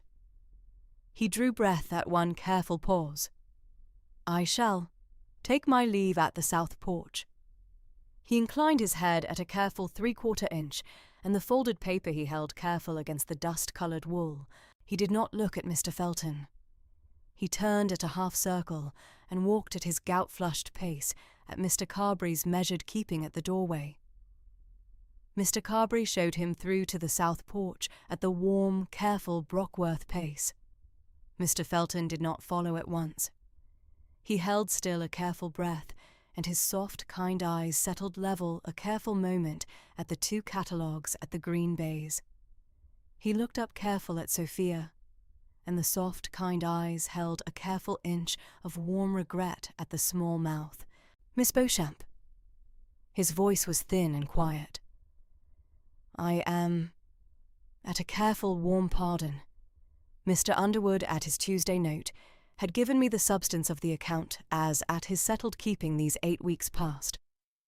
I had not, at my Hereford trade, at any moment doubted the substance. I have at this hour the particular knowledge of the species that I had not before. I shall withdraw from the matter at this hour. I offer my good offices at the Hereford bar at any future hour at the warm, careful keeping of Brockworth, at no fee, at the warm, careful settling of a Hereford bar conscience. I am at a careful pardon." Sophia inclined careful, the honey-cream lace cap-strings still at her bodice. "Mr. Felton, you are warm at the offer, and warm at the conscience. I shall remember it. I am very much obliged at your patience this morning. Mr. Carberry shall show you through." Mr. Felton inclined a quiet half-inch and stepped soft at the rug at Mr. Carberry's careful keeping at the doorway. The hired post-chaise at the South Drive took up Mr. Underwood at 20 minutes past noon by the country clock. Mr. Felton stepped at the chaise at one careful pace behind, and the door closed at the careful, weathered hand of Mr. Carberry. The warm, pale yellow morning held still over the leafless apple and pear orchards.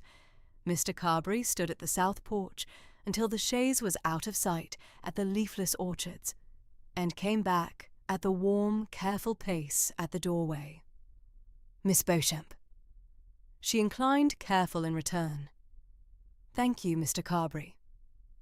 Sophia returned at the writing table and took the upright country chair at the head of the green baize. She set the Loddages catalogue closed at page 12. Mr. Quintrell set his gold-rimmed spectacles careful at his right hand and lifted his warm Hereford voice soft at the green baize. "Miss Beauchamp."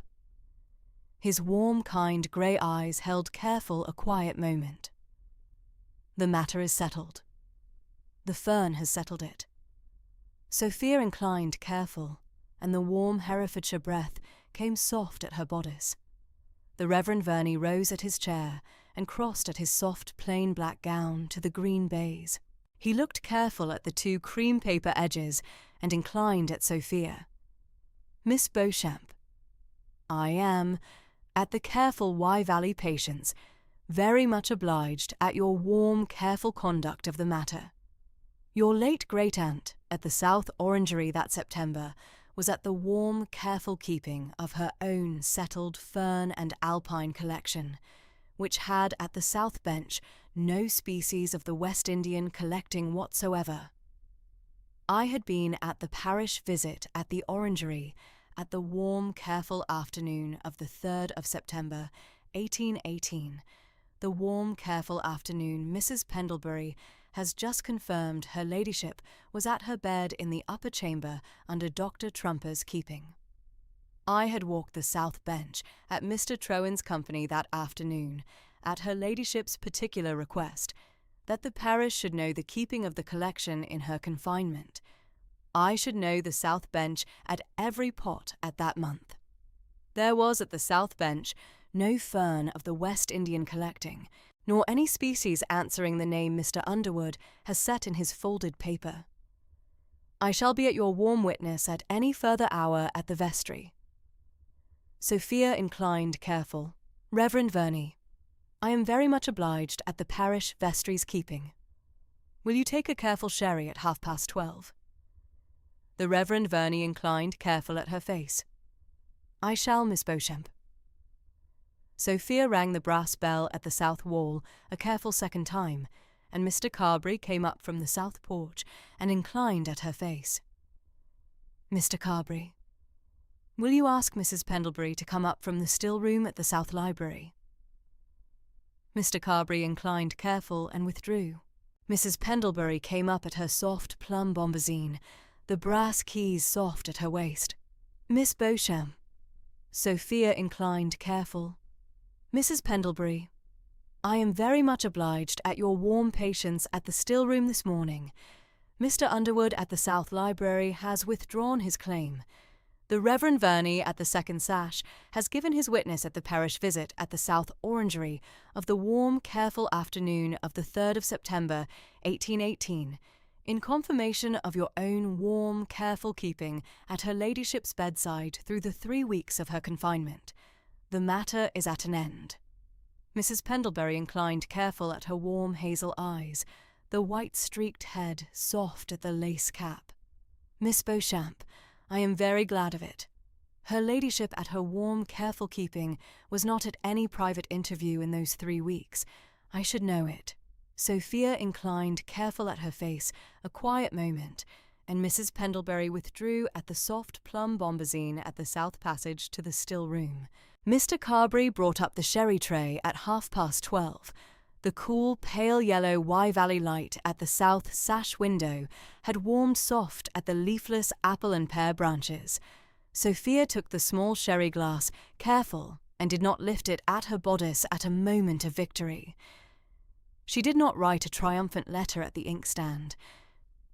She looked once at Mr. Quintrell, once at the Reverend Verney, and once at the 2 cream paper edges of the catalogues, and the honey-cream lace cap-strings at her bodice held still. Mr. Quintrell took his sherry and took his leave at the south door at 1:05 to ride the Hereford chaise back. He should be at Broad Street by 4:30 to lodge the 2 catalogues at the Chancery Clerk's hand at the Friday's afternoon. The Reverend Verney took his sherry and took his leave at 1:15 to walk across the home pasture at the warm, careful Brockworth pace to the vestry. Sophia stood at the south porch as the plain black gown went out of sight at the home pasture. The warm hazel eyes settled soft at the leafless orchards.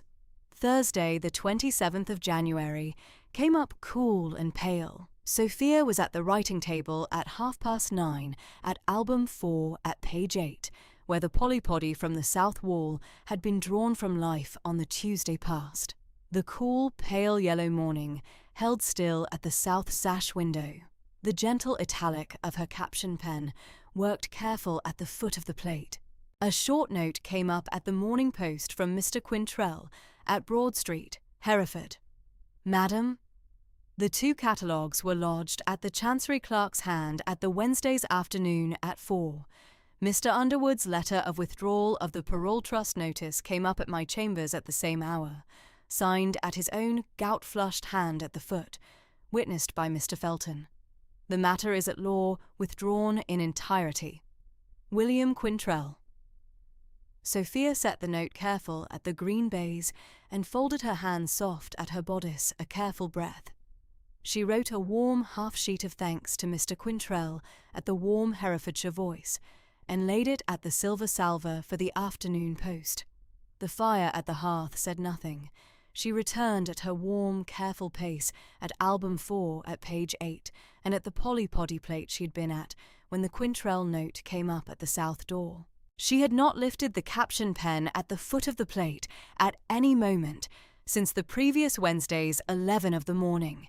The gentle italic at the foot of the polypody plate she now wrote careful at the warm, pale yellow Thursday morning. Polypodium vulgare, polypody, south wall of the walled garden, Brockworth Court, parish of Brockworth-on-Wye, Herefordshire, January 18th, 1820. Cool, pale yellow morning, south-facing Honeystone, light dry, S.B. She blotted the caption careful at the small Worcester china pot of water at her right hand, and closed Album 4 soft at page 8. Friday the 28th of January came up cool and bright. The Morning Post brought a short letter from Mr. Felton at his Hereford chambers.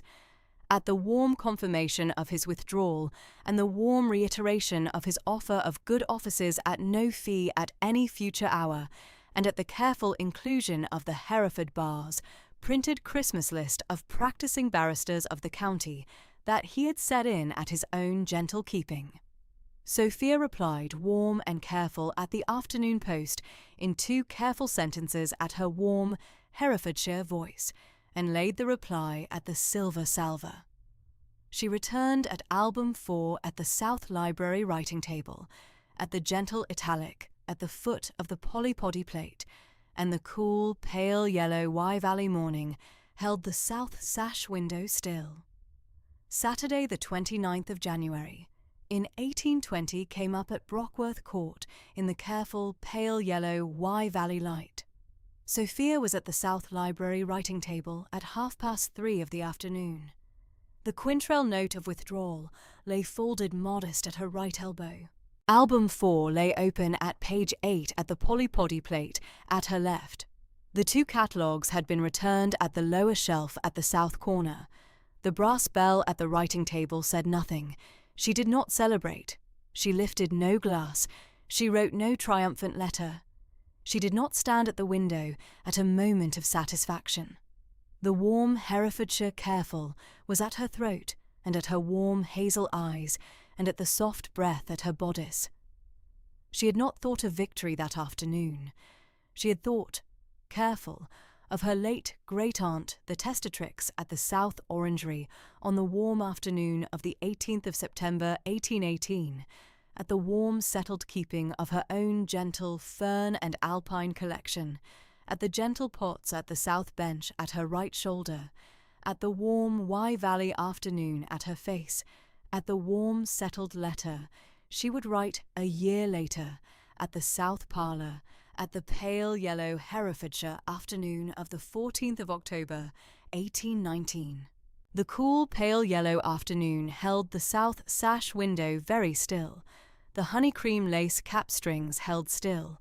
Album 4 at the polypody plate held its colour soft at the green baize. The country clock struck the 4:45. Sophia laid her warm hand soft at the green baize edge at the right of the polypody plate and breathed once, soft and careful, and the warm pale yellow Wye Valley light settled gentle and warm at the South Library writing table at the close of the day at Brockworth Court.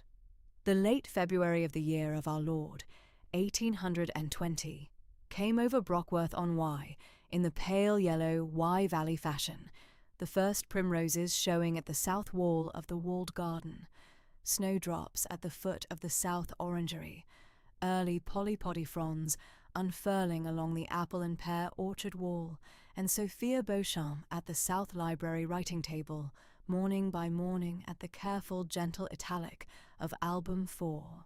Mrs. Pendlebury rose at 6, set the brick hob, brought up the hot water can at 7:30, laid the toast and the honey at the south breakfast parlour at 8, Sophia at the south sash window at 9, took up her sable hairbrush and worked the watercolour plates of Album 4 until the 11 o'clock chime of the south porch of St. Mary's came over the home pasture.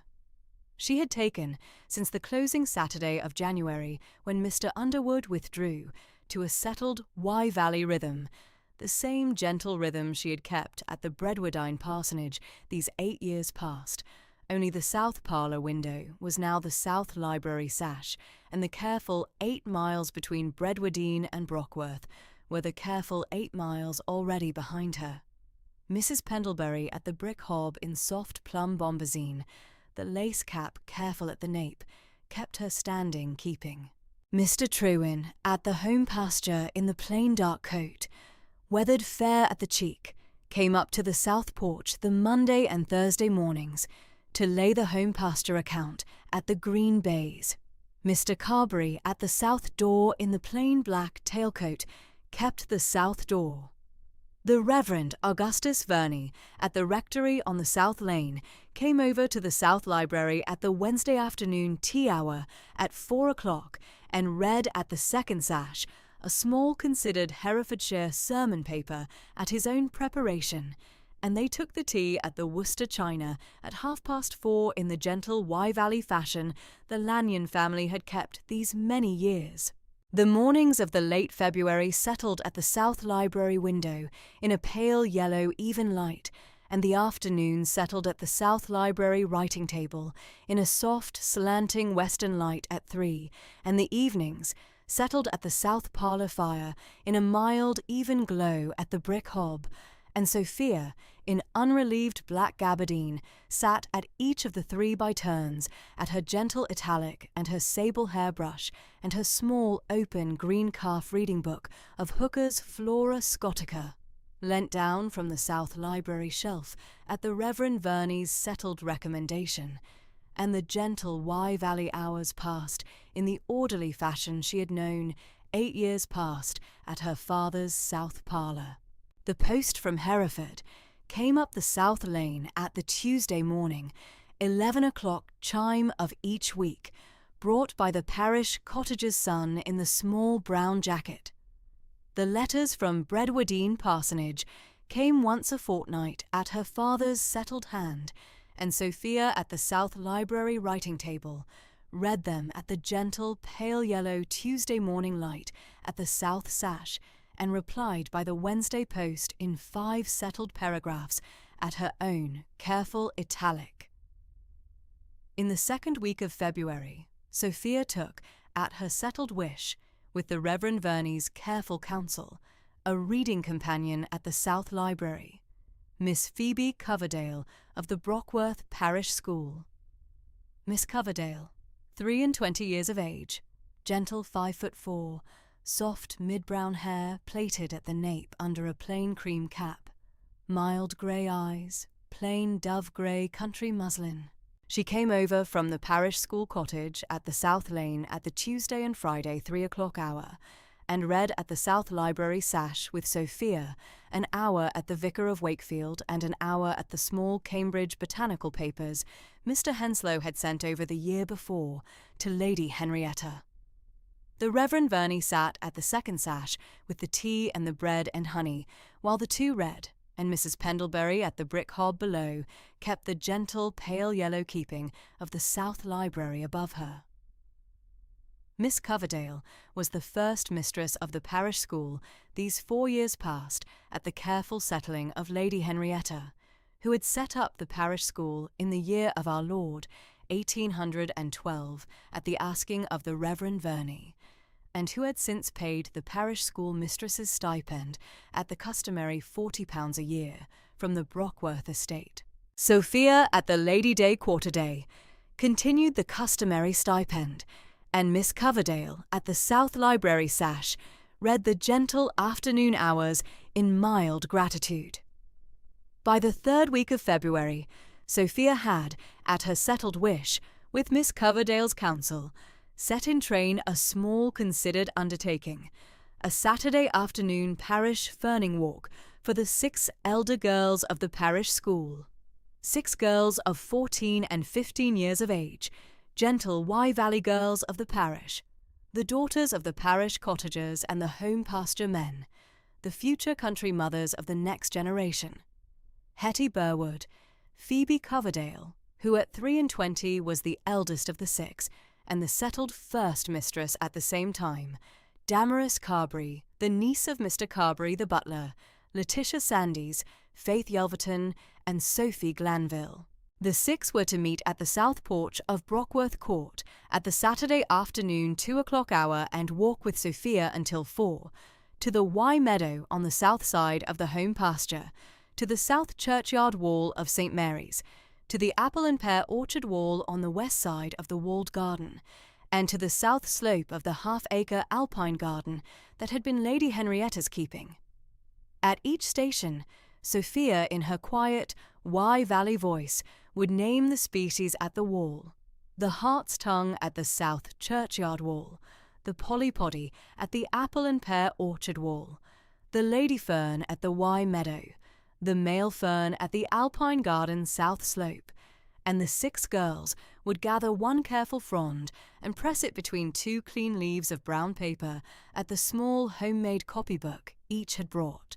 They came back at the 4 o'clock hour to the South Library writing table, where Mrs. Pendlebury had set out the tea and the bread and honey and the small mahogany copybook press Lady Henrietta had kept these 11 years for her own pressing, and the 6 girls at the long green baize South Library writing table set their Saturday afternoon pressings into their homemade copybooks at the pale yellow Wye Valley light of the south sash.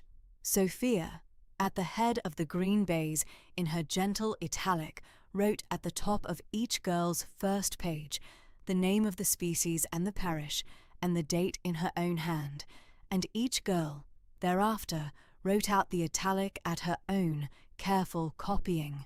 The 6 Saturday afternoons of February, and the 4 Saturday afternoons of March, and the 2 Saturday afternoons of the early April, carried the pale yellow Wye Valley record into the 6 homemade copybooks of the 6 parish school girls. Hetty Burwood filled hers at 31 pressed fronds, Phoebe Coverdale at 24, Damaris Carberry at 29, Letitia Sandys at 22, Faith Yelverton at 26, Sophie Glanville at 23. Mr. Trowin walked Sophia the home pasture in the late February, a Thursday afternoon, the pale yellow Wye Valley light coming down over the south meadow at 3 o'clock, the 16 cattle gathered at the south fence, the 3 carriage horses of Cleveland Bay in the home stable, the 2 riding mares at the south paddock, the 4 sheepdogs at Mr. Trowan's heel.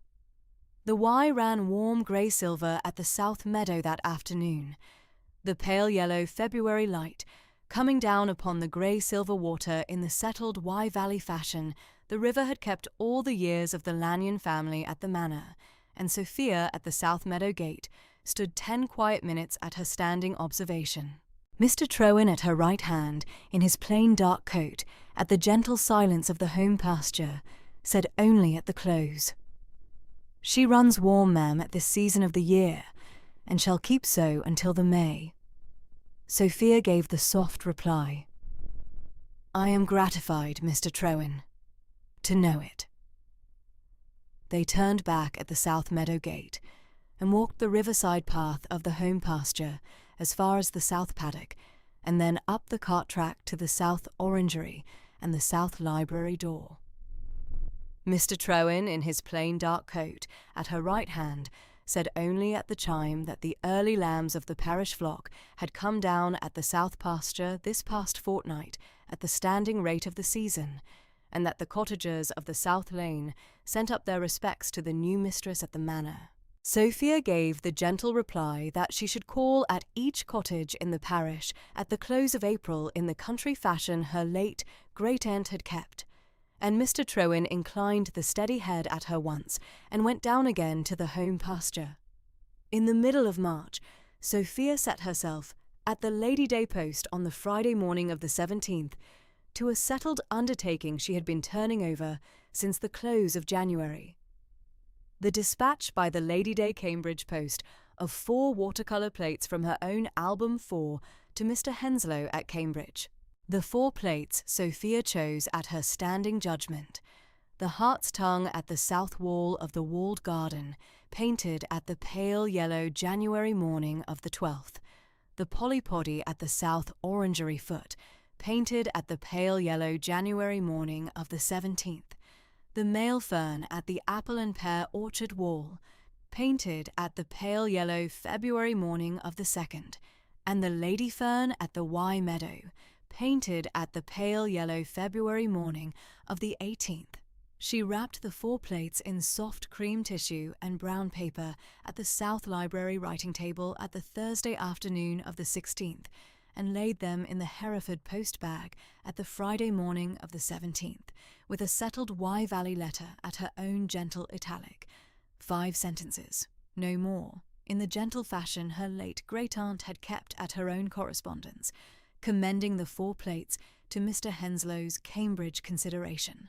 Mr. Henslow's Lady Day reply came over by the Cambridge post at the pale yellow Wednesday morning of the 5th of April. Sophia at the South Library writing table read at the breakfast hour the 3-page Cambridge letter at Mr. Henslow's gentle italic, which she folded soft at the close and laid into the small green calf gardener's commonplace book at the page of the 17th of March.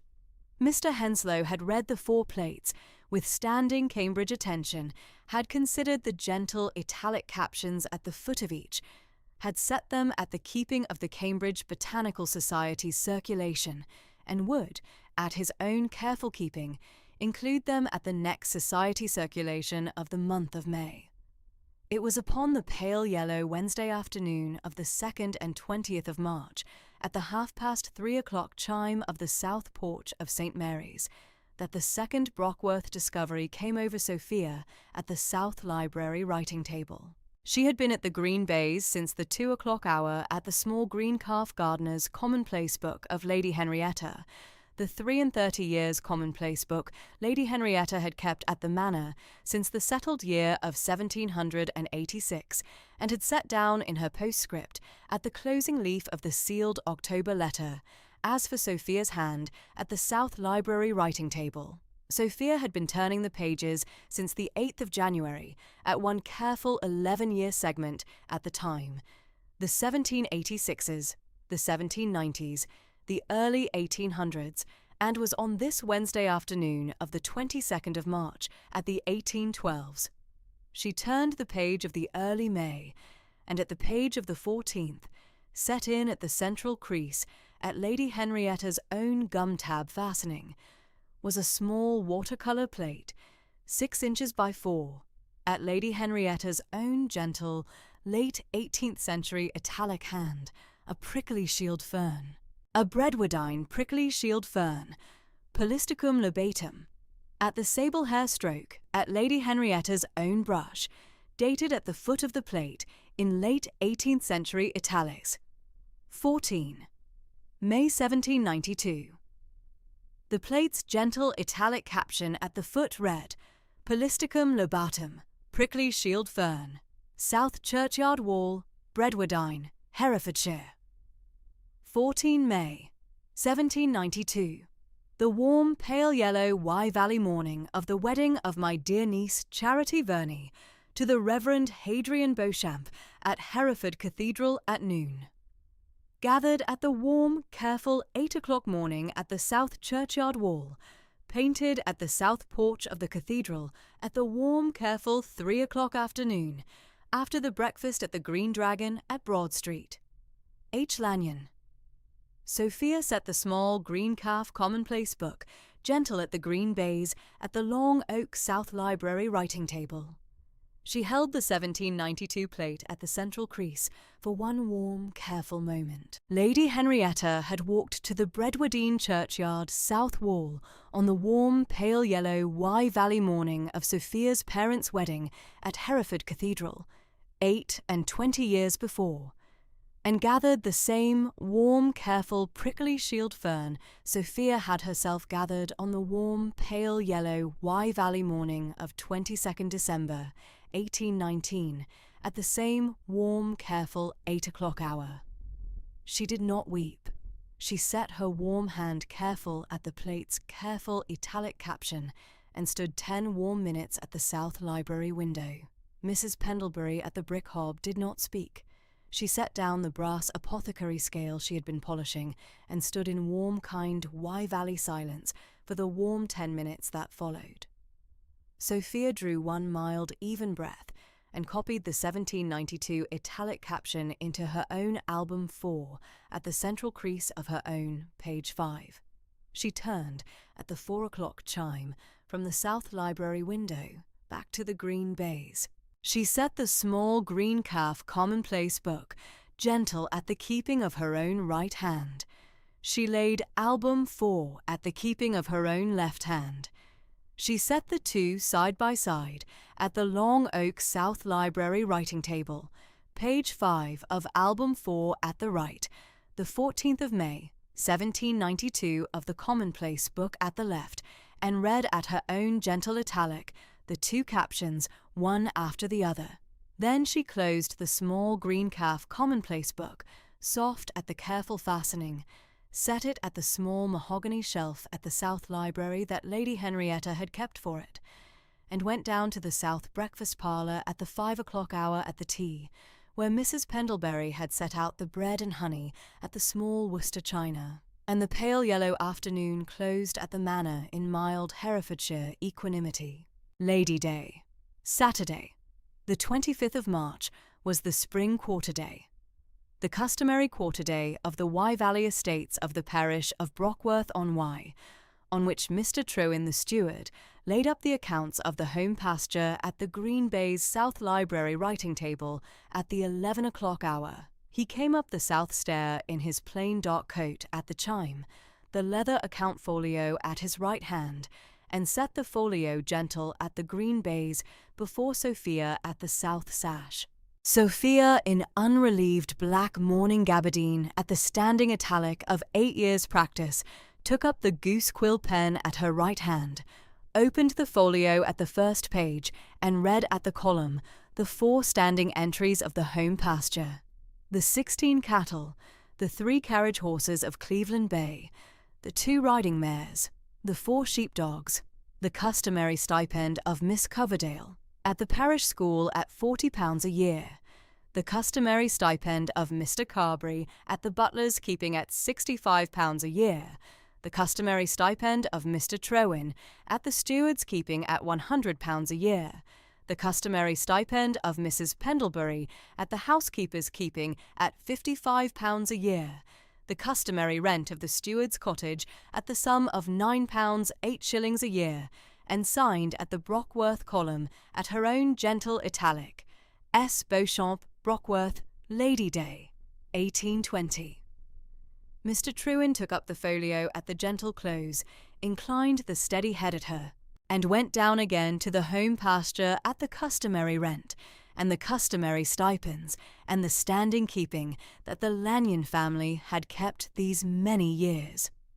At the close of the Lady Day accounting, Mr. Quintrell came over from Hereford by the Saturday afternoon post-chaise at the 2:30 chime, in his plain dark wool and his gold-rimmed spectacles, to lay before Sophia the settled Lady Day instruments of the estate at the Green Baize South Library writing table. He read out at his soft solicitor's voice the 4 settled instruments of the spring quarter-day: the standing receipt of the customary rent, the standing receipt of the customary stipends, the standing receipt of the half-year dividend at the 3% consols at the Bank of England, the sum of £51 at the Lady Day payment date, and the standing receipt of the Brockworth Living's lay patron contribution of the parish school at the customary £25 at the Lady Day.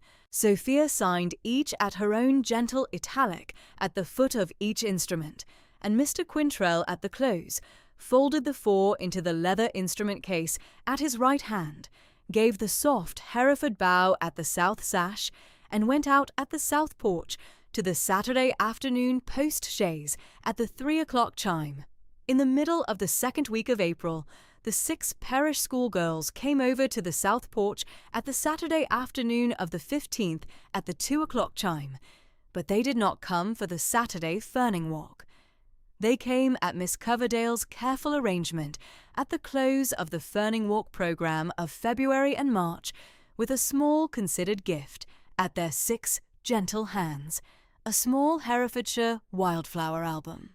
A small album, 6 inches by 4, plain green country calf at the saddler's hand, the gentle italic Brockworth Parish School, 1820, to Miss Beauchamp, set out at the spine at gold tooling, the 33 pages within each at 1 pressed flower at one of the 6 girls' own pressing, Hetty Burwood at the south wall primrose, Phoebe Coverdale at the south churchyard violet, Damaris Carberry at the Wye Meadow cowslip, Letitia Sandys at the orchard wood sorrel, Faith Yelverton at the Alpine Garden mountain pansy, Sophie Glanville at the South Library windowsill speedwell. The 6 girls had each at her own italic captioned the plate at her own country page in the soft Wye Valley fashion Sophia had taught them at the copybook evenings. Sophia at the south porch in the gentle country fashion took the small green calf album soft at her gracious hand, opened it gentle at the green baize hall table just within the south porch, and read at each girl's italic her own caption with quiet attention. She accepted in gracious Wye Valley gratitude, and went up to the South Library and brought down at the 5-minute hour 6 small cloth-bound copies of Aesop she had set aside at the South Library writing table this past fortnight, at her own standing keeping for this very Saturday afternoon. She gave 1 cloth-bound Aesop to each of the 6 parish school girls at the south porch, with 1 gentle italic inscription at each flyleaf, to Hetty Burwood, from Sophia Beauchamp, Brockworth, April 1820. And the 6 girls at the Saturday afternoon went home with their cloth-bound Aesop at the pale yellow Wye Valley fashion of an early April. In the 3rd week of April, Sophia, at her own settled wish, with Mrs. Pendlebury's careful counsel, eased the unrelieved black mourning gabardine of the 4 months past to half mourning. She set aside at the small mahogany press at the south chamber the unrelieved black mourning gabardine she had worn at Bredwardine since the December, and at the Manor since the 8th of January, and took out from the small green calf travelling trunk the cream and peach sprigged muslin she had set aside at her late great-aunt's careful wish at the closing leaf of the October letter. a country muslin of cream ground with small peach sprig at half-inch spacing, long sleeves at cream cuffs, round neckline at cream piping, sash of pale peach grosgrain at the natural waist. Mrs. Pendlebury at the 4 o'clock tea on the Wednesday of the 19th, when Sophia came down in the cream and peach sprigged muslin, said only at the Brockworth keeping, "It is the country fashion, Miss Beauchamp, and the careful asking of your great-aunt." Sophia gave the soft reply, "I am gratified, Mrs. Pendlebury, to know it so." The Reverend Verney came up to the South Library at the Wednesday tea hour of the 12th of April at the 4 o'clock chime, and over the Worcester china at the green baize, Sophia laid before him, at her own gentle italic, the 1792 plate she had found at the small green calf commonplace book at the Wednesday of the 22nd of March, and the 1812 page she had found it at, and the Cambridge Lady Day reply of Mr. Henslow of the 5th of April.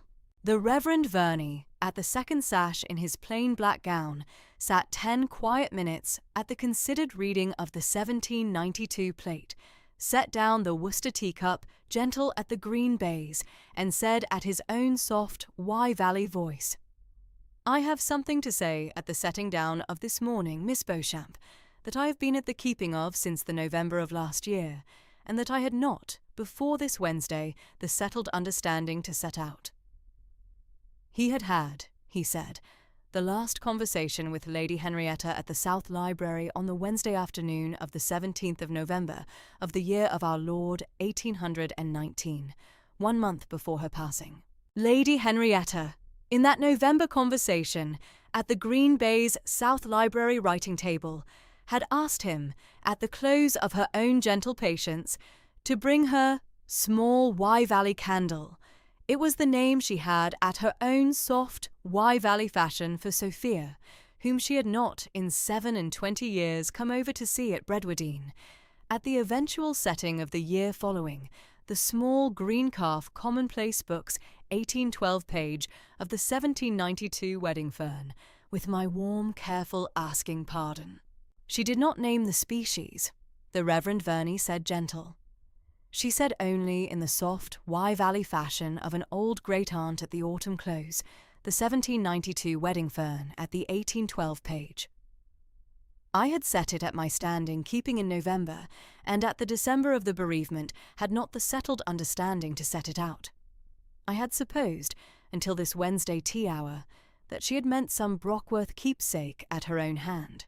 I see, at the 1792 plate at the 1812 page at the small green calf commonplace book at the South Library, that she had meant the prickly shield specimen of the May of 1792 at the 8 o'clock morning of your own parents' wedding at Hereford Cathedral.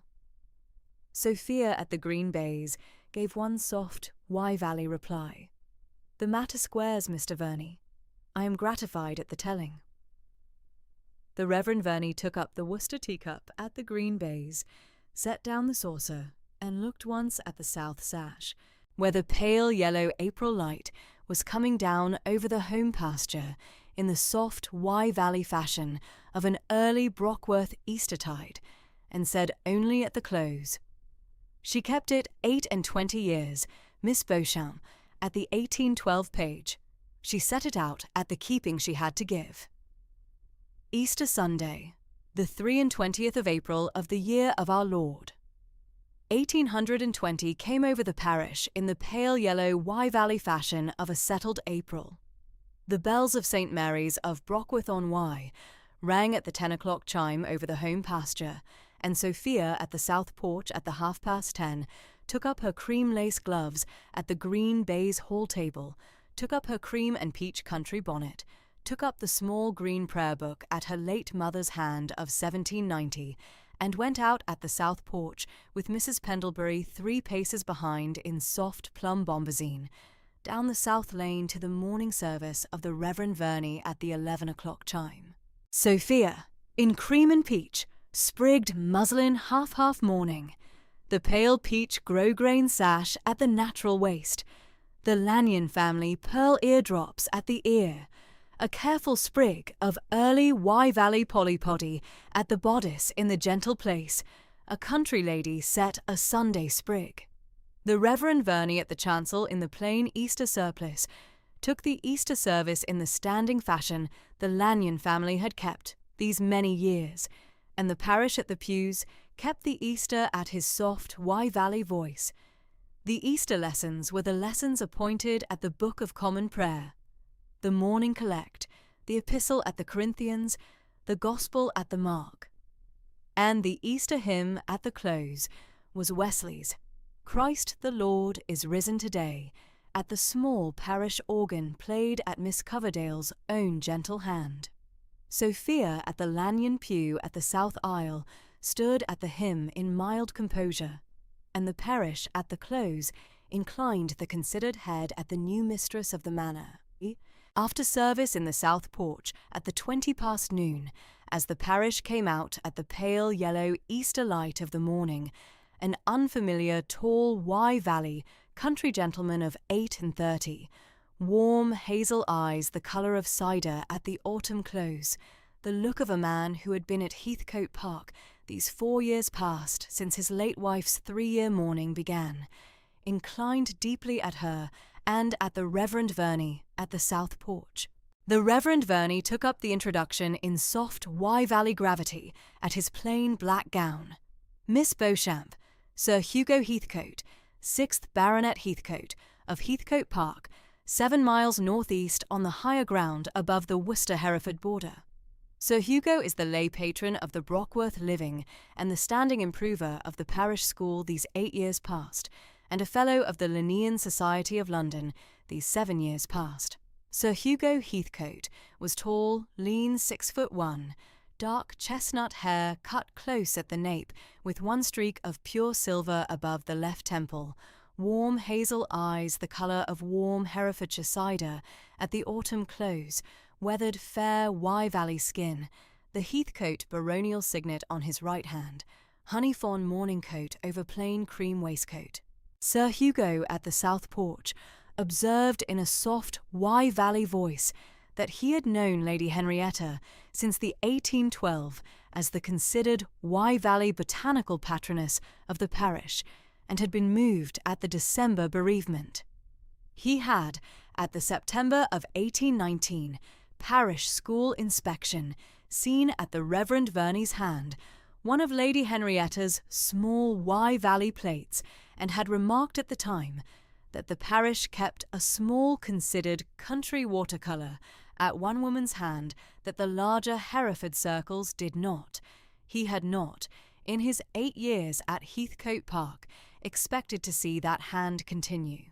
He had, the pale yellow Easter morning before service, seen at Sophia's bodice the sprig of polypody, and known by the gentle Wye Valley way it had been gathered that the hand was the next hand. Sophia, in gentle Wye Valley composure, gave one soft reply. "Sir Hugo, I am gratified at your kindness in coming over.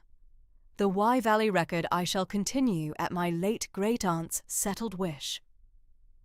The Reverend Verney walked them in the standing Easter fashion to the Lich Gate at the South Lane. Sir Hugo Heathcote at the Lich Gate took his Easter leave at the 20 past noon, inclined the considered head at Miss Beauchamp and at the Reverend Verney once each, and went up the North Lane to the Heathcote Park gig in the pale yellow Easter sunlight of the afternoon.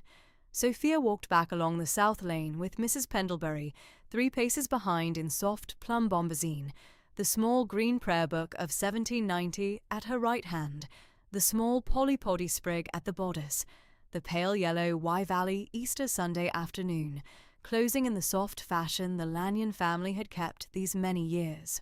The south porch of the manor came up at the 1 o'clock chime, and Mr. Carberry, in the standing Easter tailcoat, held the south door at her return, and the pale yellow Wye Valley Easter Sunday afternoon closed at the south porch in warm kind Herefordshire equanimity. On the warm pale yellow Saturday afternoon of the 6th of May, 1820, at 3 o'clock at Brockworth Court, the south porch was opened by Mr. Carberry, to the careful arrival of 5 guests come over the 7 miles from Heathcote Park. Sir Hugo Heathcote was tall, lean 6'1", dark chestnut hair cut close at the nape, with one streak of pure silver above the left temple, warm hazel eyes the colour of Herefordshire cider at the autumn close, weathered fair Wye Valley skin, the Heathcote baronial signet on his right hand, honey fawn morning coat over plain cream waistcoat.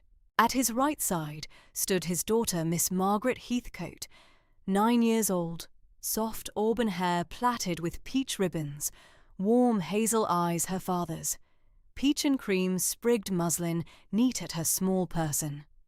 His married sister, Lady Adelaide Heathcote, Mainwaring, 38, soft brown hair, warm hazel eyes, dove grey silk, gave Sophia a careful smile at the south porch. Her husband, Mr. Bertram Mainwaring, 42, broad and weathered, plain dark wool, bowed at the small lintel, and behind them all the Dowager Lady Heathcote, his mother, 66, soft silver hair, kind warm hazel eyes, plum silk, came over the south porch on her son's careful arm. Mrs. Pendlebury received the party at the South Library, the long room kept by the brick hob and the small fire, and the south sash open to the gentle Herefordshire air. Tea was brought in at 3:30 by the parlour-maid Hetty, and laid out at the long writing table by the south sash, the green baize put by for the china. Sophia, in soft slate grey, half mourning at the 4-month from her great-aunt's December passing, sat at her own settled chair at the south sash window, the small album 4 at her right hand by Wye Valley habit and by Wye Valley settled trust. The Dowager Lady Heathcote was placed at the wing chair at the brick hob, Lady Adelaide at the small slipper chair beside her, Mr. Mainwaring at the long settee, Margaret upon the small footstool at her grandmother's knee, peach ribbons careful at her plait. It was after the first quarter hour of the tea that Sir Hugo set down his cup at the small lacquered tea-table and turned his warm hazel eyes upon Sophia at the south sash. He had, he said, an asking at his hand. The south slope at Heathcote Park, half an acre at the lee of the kitchen garden wall, had been his late wife, Lady Maria's small garden-keeping of the years before 1816. It had stood at 4 years' neglect since her own passing in the pale yellow Wye Valley June of that year, and he had not, in the 4 years past, had the careful hand at Heathcote Park to put it back to a settled keeping. Might Miss Beauchamp, whose careful Welsh border fern observations Mr. Henslow had spoken of at Cambridge, whose album 4 pages he had heard of by report from the Reverend Verney at the parish school subscription, consider laying out, at her own pace and at her own keeping, a Welsh border ferns garden at the south slope of Heathcote Park? He should be very gratified by the asking, he said, and he should be at the matter at her direction. He was not a botanist of any settled accomplishment. He was an amateur of the Alpines these dozen years past, but he should be glad of her careful hand at the project, if she might find the hour for it. Margaret, at the small footstool at her grandmother's knee, set her peach ribbon careful and asked, in the 9-year-old gravity that was her own settled keeping, if she might be allowed to help plant the polypody. She had seen the polypody at the dry stone wall at the home pasture at Heathcote Park, she said, and she should very much like to learn the gentle italic caption writing at the small album hour.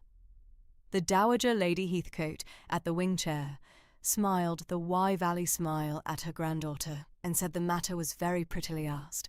Lady Adelaide, at the small slipper chair, set her own careful hand at Sophia's wrist by the south sash, and said she should be very gratified if the Tuesday album 4-hour at the South Library at Brockworth might continue at Heathcote Park, by the Wye Valley keeping the family had at their hands. Sophia, in Herefordshire composure at the south sash, answered that she should be glad of the asking, and that she should consider the south slope at Heathcote Park at her own settled pace, and that Miss Margaret should very much be welcome at the small polypody planting at the careful summer hour. The Tuesday calls at the South Library. Reading hour began the following week and continued through May and into June at the settled Wye Valley pace. Sir Hugo rode over from Heathcote Park each Tuesday at 2:30 on his bay mare Juno, gave her into Mr. Trowin's keeping at the South Stable, and was shown into the South Library by Mr. Carberry at the 2:45. Mrs. Pendlebury sat at her own settled chair at the brick hob, her chaperonage neither pressing nor wanting, her own small mending at her hand. The Reverend Hadrian Beauchamp, Sophia's widowed father, lately come over from Bredwardine for the May fortnight at his daughter's asking, sat at the second south sash with his careful reading of Cowper, the small calf-bound volume at his own settled hand. The South Library at Brockworth was the Wye Valley keeping the family had at their hands these 11 Aprils past, and it stood at its 3 o'clock pace through the May and June afternoons. They read, at the long writing table by the south sash, album 4 pages 1 to 12, the Hart's Tongue at the south wall of the walled garden, the polypody at the dry stone wall at the home pasture, the male fern at the orchard shade, the lady fern at the Wye meadow at the south boundary, the oak fern at the brick hob of the south orangery, the bracken at the high pasture. Each plate in Sophia's gentle italic at the foot, the parish noted, the date noted, the soil noted, the altitude noted. Sir Hugo read each caption aloud in his Wye Valley reading voice, and set down at his own small commonplace book his own careful notes at the right margin. And they read also, at the second sitting, his own notes on the Welsh border ferns, privately printed at Hereford by Mr. Stafford in the spring of 1816, 67 pages, plain calf binding, no plates. The small survey he had set down at his late wife's settled wish in the year of her passing, and which he had not, in the 4 years since, opened at any settled hand. He had not, he said at the close of the first reading hour, before considered the Bredwardine prickly shield fern at his survey. The fern grew at the Bredwardine churchyard wall, and at no other parish at his survey of 14 parishes. It was at the gentle north-facing limestone at the south churchyard wall and at the pale yellow December light of the Bredwardine valley. And it should be at the next plate of his survey if the matter ever came over to a second printing. It was on the Tuesday afternoon of the 23rd of May, at the golden hour of the late May Herefordshire afternoon, that Sophia stood at the reading lectern at the South Library and opened Album 4 at page 5, the 1792 wedding fern plate, the watercolour she had made at the Bredwardine churchyard wall on the warm, pale yellow December morning of the 22nd December, 1819, the one Lady Henrietta had also painted at Hereford Cathedral on the 14th of May, 1792, the morning of Sophia's parents' wedding, by the second discovery beat of the careful March afternoon at Brockworth. Sir Hugo sat at the right-hand wing chair at the brick hob, his Wye Valley listening at his settled hand, his commonplace book open at his knee.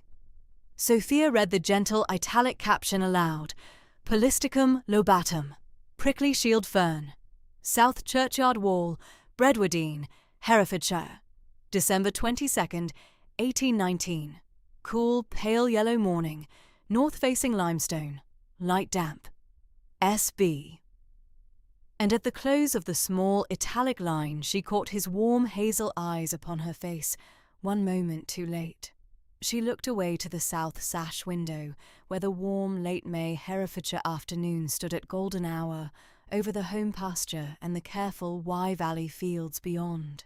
She had not, in her 27 years at the Bredwardine Parsonage and the small country watercolour of 3 Tunbridge-bound albums, allowed herself to consider what it might be to be looked at in that warm, careful Wye Valley way.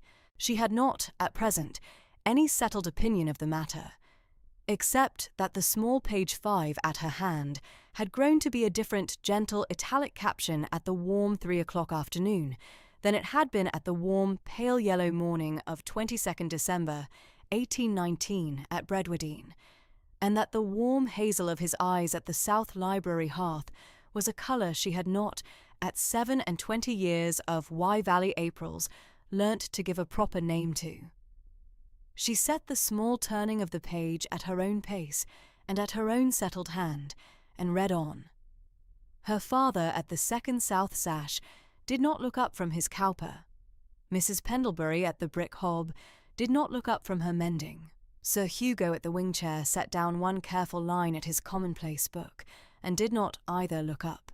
The matter at the South Library kept its 3 o'clock pace, and the late May Herefordshire afternoon kept its golden hour at the home pasture, and Sophia read on from page 6, the male fern at the orchard shade, in her own gentle italic voice at the careful Wye Valley Register. But the small page 5 had been turned, and the small italic caption at the foot of it had been read aloud once, and the matter at her hand was not, at the close of the Tuesday reading hour, the matter it had been at its careful opening. The Wednesday walks began the same May fortnight at the settled Wye Valley pace, and continued through May and into June at the rhythm the matter had come to keep. Sir Hugo rode over from Heathcote Park at 2:30 each Wednesday, gave Juno into Mr. Trowan's keeping at the South Stable, and met Sophia at the South Porch under Mrs. Pendlebury's chaperonage. They walked the home pasture and the Wye meadow at the 3 o'clock pace, Mrs. Pendlebury at the 10 paces behind in the careful Wye Valley fashion, the May afternoons opening one by one over the south boundary fields. They spoke of the Welsh border ferns at the Wye Valley pace, and of Mr. Henslow's Cambridge correspondence, and of the South Orangery's 3 ferns Lady Henrietta had gathered on the 1810 walk to the Black Mountains. They did not speak, at that pace, of any other matter than the matter at their settled hand. On the Wednesday afternoon of the 7th of June, at the 3 o'clock pace, Sophia stopped at the southeast corner of the home pasture by the dry stone wall, and set her hand at a small clump of polypody growing at the stone. The wall was warm at the late spring sun, the polypody bright at the Wye Valley afternoon. Sir Hugo set his right knee gentle at the grass, and gathered a small, careful sprig of the polypody at his gloved right hand. He stood. He gave the sprig over to Sophia, in warm, careful Wye Valley silence. No other word at the 3 o'clock pace than the asking of his warm hazel eyes upon her face for the breath of a moment. Sophia took the sprig in her own right hand and placed it gentle at the small linen pouch at her belt, where Album 4's small portable watercolour card was kept against the Wye Valley afternoons. Mrs. Pendlebury, at the 10 paces behind, set down her eyes at the grass and did not speak. The matter stood at its 3 o'clock pace at the southeast corner of the home pasture, and went no further at that June afternoon.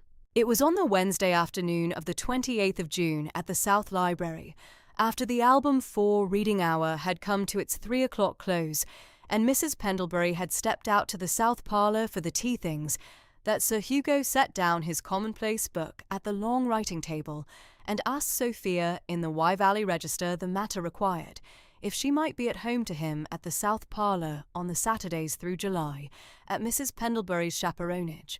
He had, he said, an asking at his hand, and he should be glad of the Wye Valley July afternoons to set out the matter at the pace it required.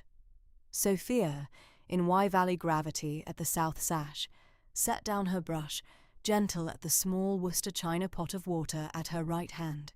She acquiesced. The July Saturday calls began at 3 o'clock at the south parlour, and continued at the Wye Valley pace through the Saturdays of July at 5 o'clock close. Sir Hugo came over from Heathcote Park each Saturday at 2:30. Mr. Carberry showed him in at the South Porch at the 2:45. Mrs. Pendlebury sat at her own settled chair at the brick hob at her own chaperonage. They read at the Wye Valley pace, and they spoke of the South Slope at Heathcote Park, and of the summer planting at the Ferns Garden, and they took tea at 4 at the small lacquered tea table at the south sash. Margaret came over with her father at the Saturday of the 22nd of July, at her own 9-year-old asking, and was placed at the small footstool at Mrs. Pendlebury's knee, and was given a small sprig of the South Orangery's oak fern at her asking, and pronounced the gentle italic caption writing at album 4 page 11 to be the warmest keeping she had seen at any English watercolour hand. Sophia smiled at the 3 o'clock pace and said Margaret should one day soon take the small caption hour at her own hand. On the warm, pale yellow Saturday afternoon of the 5th August, 1820 at 3 o'clock, at the South Parlour at Brockworth Court, Mr. Carberry showed Sir Hugo Heathcote in at the south porch at the 2:45. Mrs. Pendlebury sat at the brick hob at her settled chaperonage, her mending at her hand. Sophia, in soft cream half-mourning at the 7-month from her great-aunt's December passing, sat at her own settled chair at the south sash. Sir Hugo stood one moment at the parlour rug. Then he set his right knee gentle at the turkey wool. His late father, the 5th Baronet's small green leather Cambridge commonplace book at his right hand, and began at the Wye Valley Register the matter required. He had not, when his late father, the 5th Baronet, had first known Lady Henrietta at the Brockworth Parish School subscription of 1808, foreseen this. He had loved her, with what gravity he could, and with what warm, careful patience the 4 months had required, since the south porch of St. Mary's on the Easter Sunday of 23rd April. I am asking now, on no other ground than that I have read the careful, gentle italic of your album 4 plates from the South Library these 4 months, and have known, by Mr. Henslow's correspondence, and by Lady Henrietta's own 1812 commonplace book at the 1792 wedding fern plate, that your warm, careful hand is the next hand at the Welsh border fern record, to do me the warm, careful honour of becoming my Lady Heathcote. She has known him too short a time to be in love with him yet. He shall not press her on that. I shall ask only that you consider the question at your own time, and if your warm, careful answer is yes, I shall do my best at Heathcote Park and at the South Welsh border fern garden to deserve it. If her answer is no, his Tuesday and Wednesday and Saturday calls shall continue undiminished, and the question shall never be raised again. Sophia sat one moment at the south sash.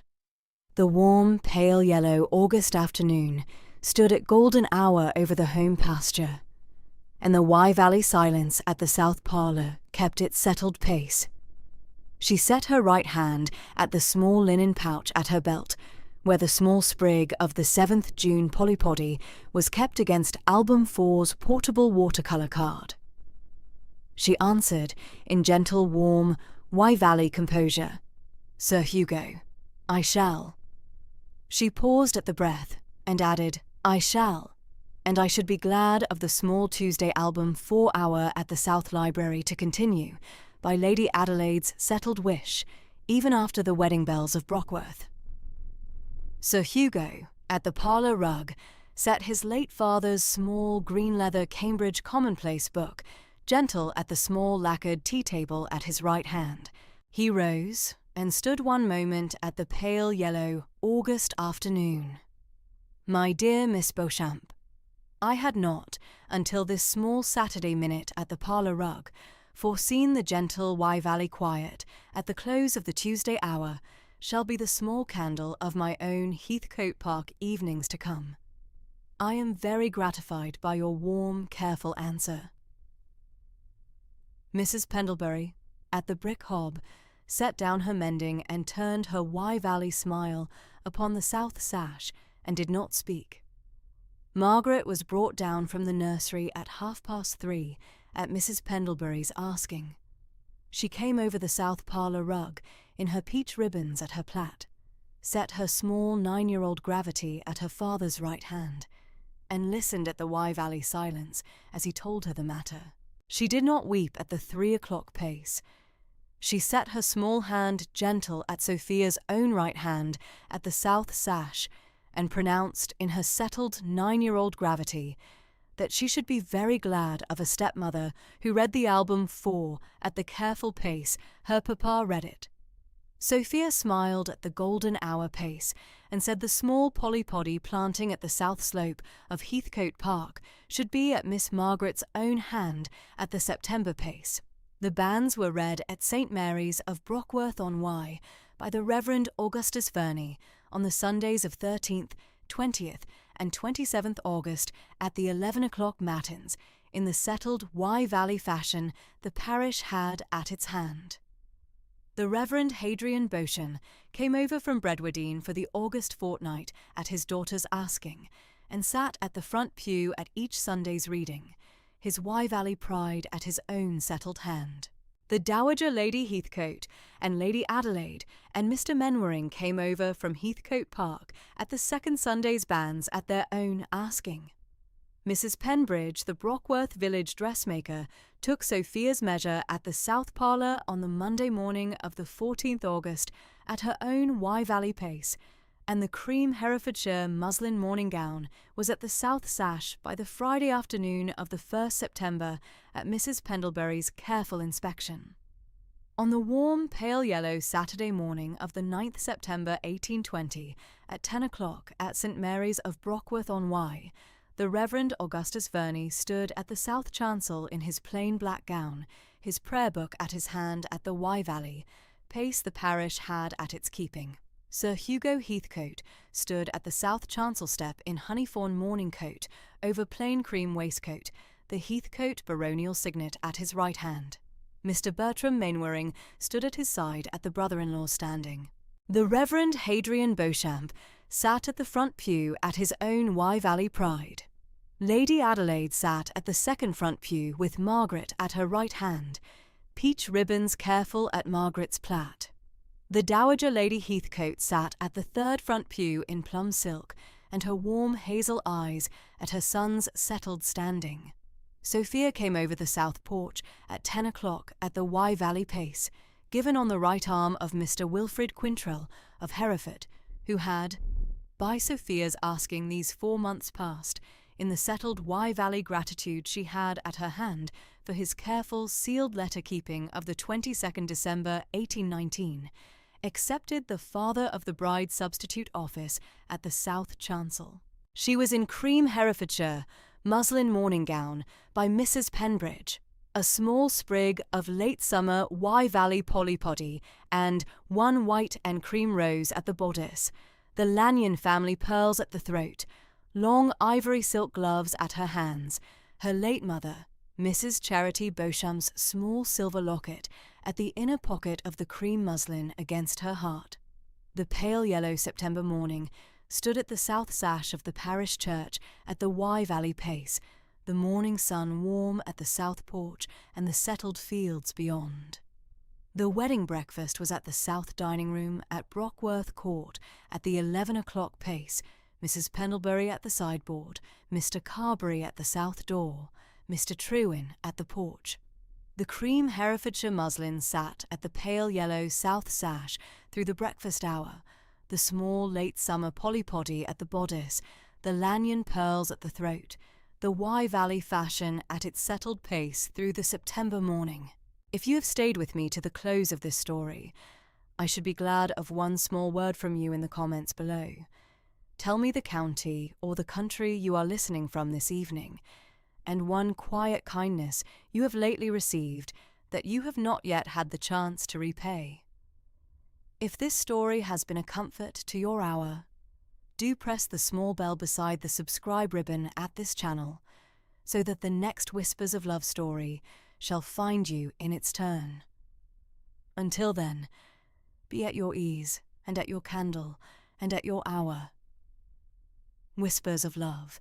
And so on the warm, pale yellow Saturday morning of the 9th September 1820 in the parish church of St. Mary's of Brockworth-on-Wye, in the gentle Wye Valley fashion the Lanyon family kept all their days, Miss Sophia Beauchamp, who had sat in warm, careful Herefordshire silence on the 22nd of December at the south parlour of the Bredwardine Parsonage, and heard read aloud the sealed letter of the great-aunt she had never met, became, by the warm, careful asking of the 6th Baronet Heathcote, the 7th Lady Heathcote of Heathcote Park, in the warm, careful, Wye Valley fashion her own late mother, Mrs. Charity Beauchamp Ney Verney, had kept all her days.